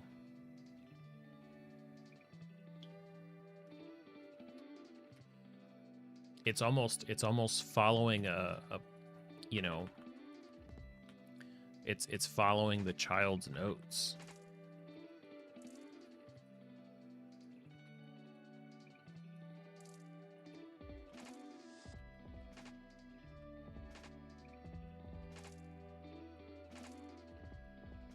Like, and again, this is also like that makes it a very comfortable investigation, where it's like you've got this location, you feed them all this information about where they are, and then they're like, hey, let's what does this say here about like something, maybe it's not this specific, but what does it say about like the something fishy under the rug, or what does this say about like stuff in their notes? I want to go upstairs and investigate that. Like, it's basically because there are two things here.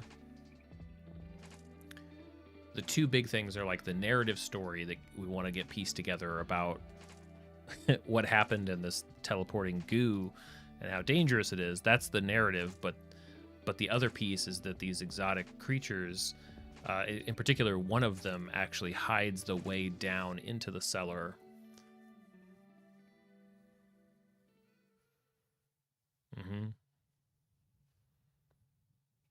So there's plenty to be like puzzled out. I actually think it's probably an okay thing to have sort of a guided, like, not quite Mad Lib style investigation, but it could even be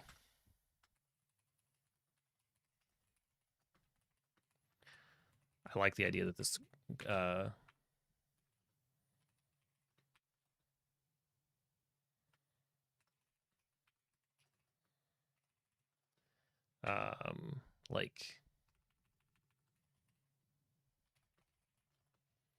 like food stains, something like that.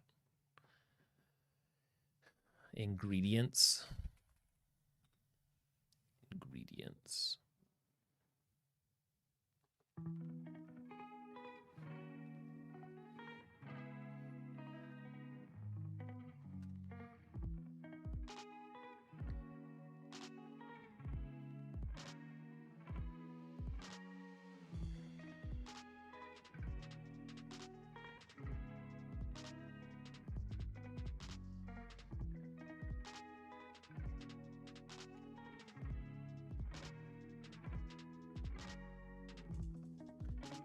All of this totally answers another question too.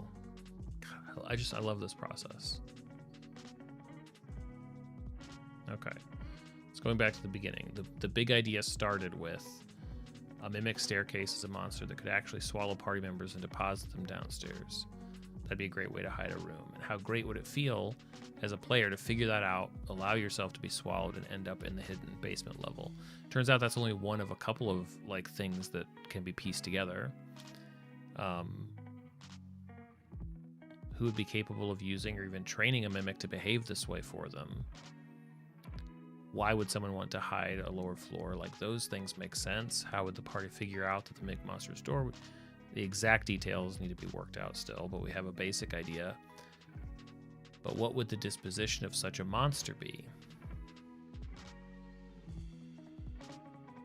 So if the party, it's unlikely that the party would identify that this creature.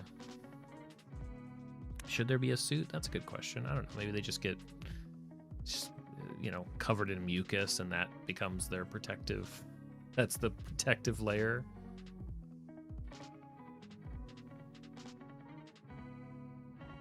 What sets the monster off?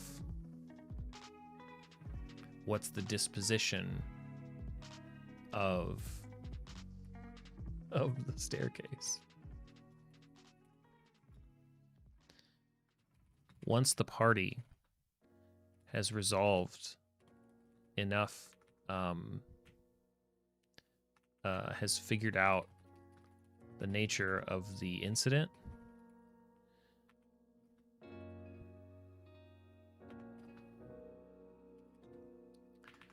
the monster will try its best to send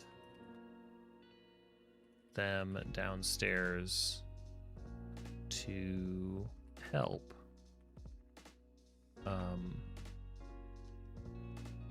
Yeah. Well, I think like if the staircase mimic is very old, very large, and at the point where the party's like sort of pieced it together, and it's like, oh yeah, she, like, if they've proven themselves to be helpful, I feel like it would be the staircase's goal to get them down there. Perhaps, I mean, depending on how the timeline of this works, perhaps it's to stop the child from also going in searching, right? I don't know. There's some of this motivation would have to be read into it, obviously. But if you treat it like a pet, if you think of it like a, non-speaking but intelligent creature, it could certainly have a will about this kind of stuff. And all it takes, which adds an element to this as well, is that where is it? Where's the intro?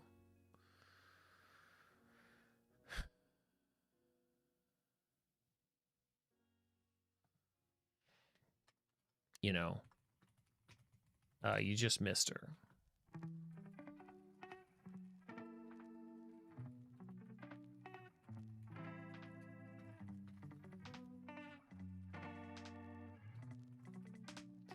It's not actually two missing people. It's a missing persons. It's actually, yeah, the quest giver says, if you guys are looking for a bounty, looking for some help, it would really be great. You can get somebody off my back. I haven't been able to help them. It's really not in my wheelhouse. Shoot, she was just here. Here's the missing persons. Here's, actually, you can give her back. She left her notes here. She was pretty upset. Maybe I'm sure she went back to their cottage at the edge of town, and now it becomes they get there and it's like the door is standing open and no sign of her. Mimic to almost be an overly playful puppy, but instead of licks, it's swallowing things. Could be.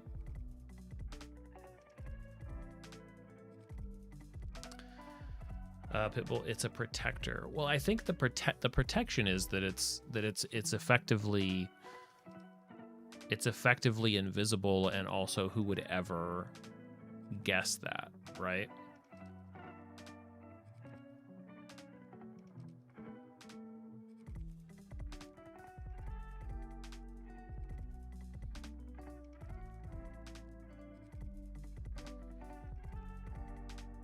So it's not actually two missing people.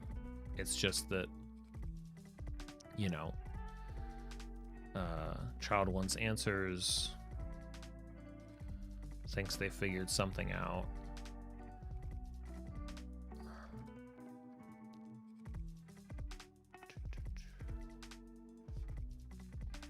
It was in the narrative, I think. That's what I need to adjust. Adjust it.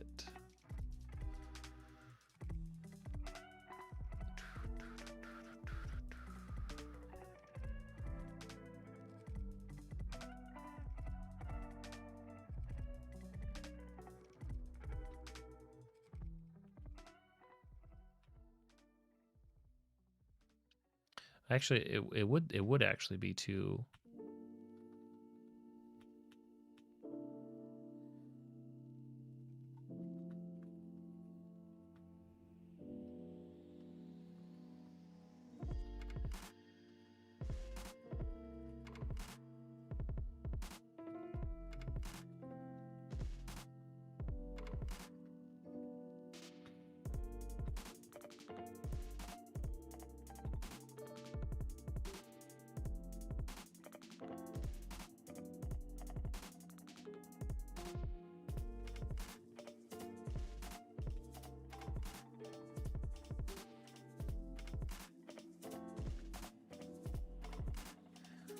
Yeah, I mean, I feel like, I mean, it's a monster, right? It would definitely have protective measures, but in that sense, unless the party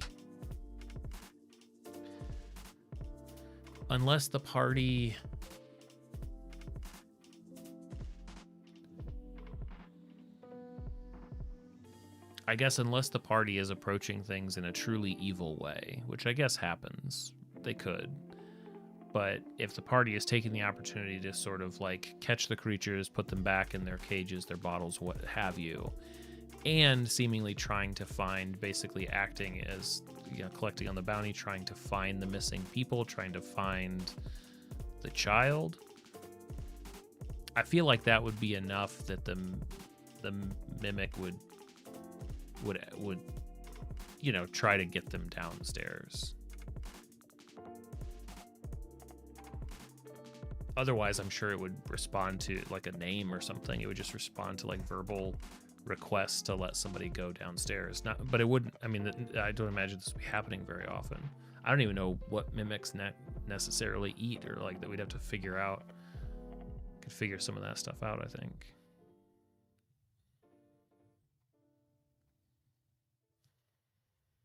And that's why maybe that's why the creatures are even out.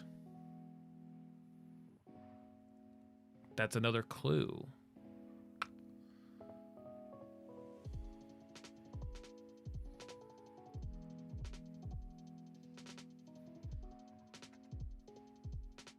Okay.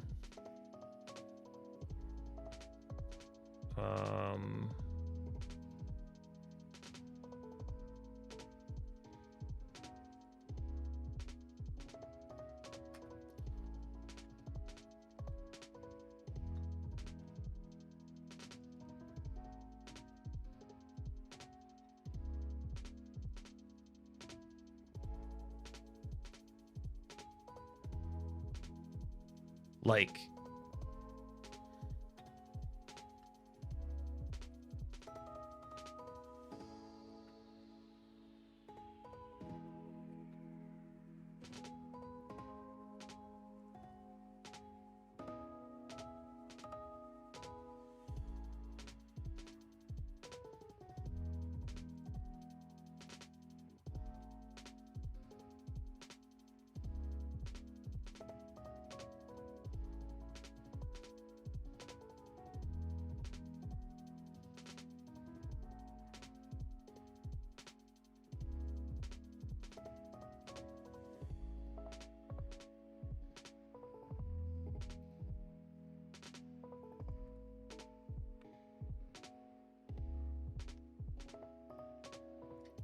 Yeah, I imagine that fighting with and sort of forcing your way downstairs via the staircase monster could make a mess of the first floor, such that when the party comes in, it's like, how did all these creatures get out? Why is this place destroyed?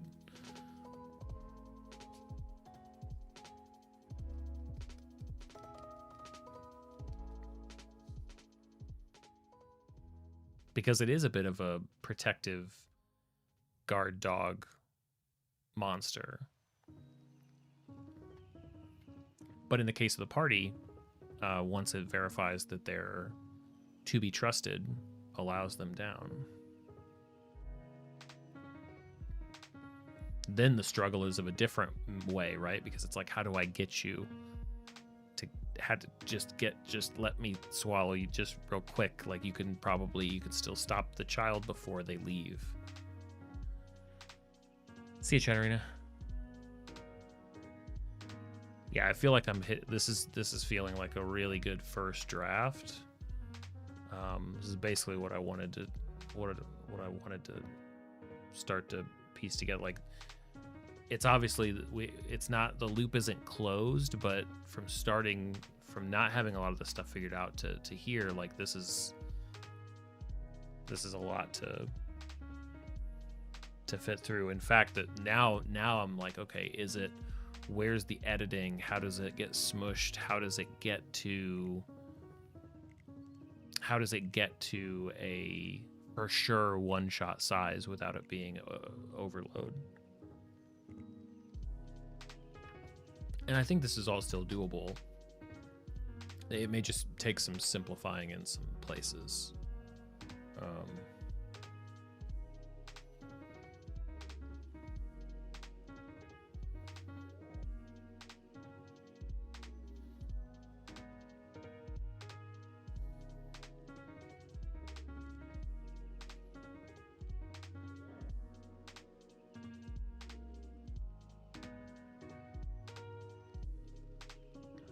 And I don't know about you guys with this is for me for any sort of like big session prep or any sort of game design stuff. If I basically get to a point, I'll get to a point with a concept where I sort of work it over for a while, and then I go, okay, now I need to put sleep in between me and it and take a look at it a second pass and go like, how much of this do I still like? What is this still, you know?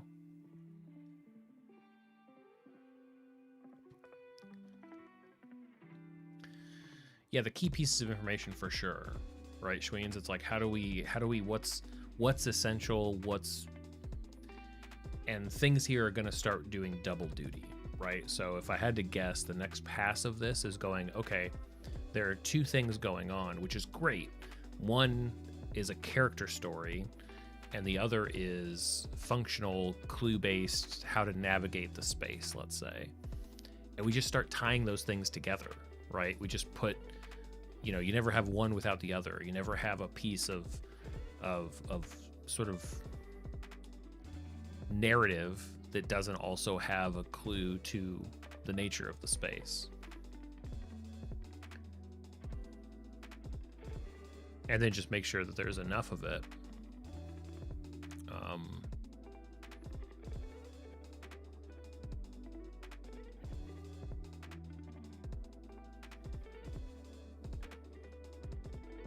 Can certainly sneak in a couple of creatures maybe from some of the other stat blocks and stuff we were working on the other night.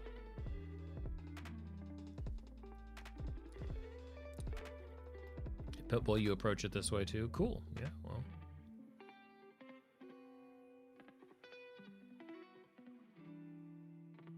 Yeah, and this will be a really useful set of different types of ideas for sort of plotting these clue locations. I might need to start mapping out the spaces too. That might be another good step to take. Just again as a draft of like, okay, what does this space look like? Naming the characters is also going to help too, solidifying like and doing some creature creation. That'll be fun. Having maybe a couple tables of creatures. That way it's always something different that's creeping around.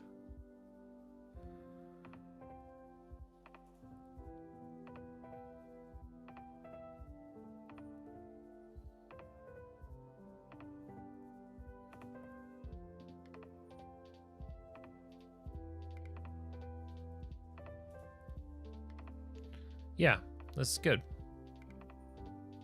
This is good. So this is a piece of a much larger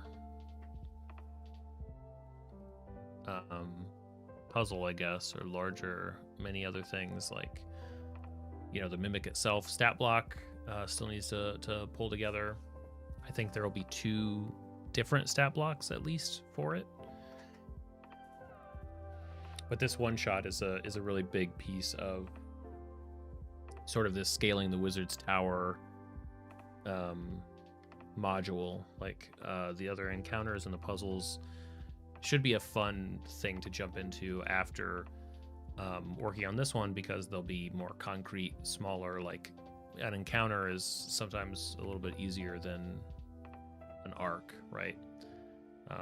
And this one, I think this is I'm making it particularly tricky, trying to attach a narrative, trying to attach some character stuff, but I think that makes it a lot more fulfilling as a one shot or as an adventure, if it versus it just being like, oh, it's just crazy wizard stuff. It's like maybe there's a story that can be told kind of in the background. Obviously the character story that the players make will be more interesting, but yeah. Anywho, I think that'll do it. I think that's the stream. I'm trying. I've been trying the past couple of days, and maybe tomorrow I'll be more successful at doing some of the stuff in the middle of the day. I'm finding, which is a good thing to discover, because it's been a while since doing a lot of these prep streams, but I'm finding that it's one thing to craft at night. It's another thing to try to do this type of creative processing at night, when I'm like, man, the whole day has kind of wiped me out. Now how do I put a few hours into this? So I'm hoping to get some more afternoon hours for some of this work. You too, Construct. Thank you, Shweens. But I can't be mad. 1,500 words. That's great. Thanks for all the great ideas, guys. I appreciate it. Yeah, hopefully back tomorrow to take another swing, either at this or maybe some of the other stuff. Just trying to push it all into a place where I can start playtesting it. This is already pretty close. I think another round or 2 of pushing this stuff forward, and it'll be in a place that I could actually run this for some of my players, which would be really fun. See if it actually works before going any further with it. But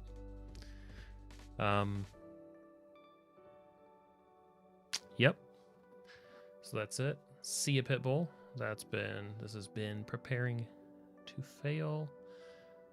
And we'll be back. I'll be back with another one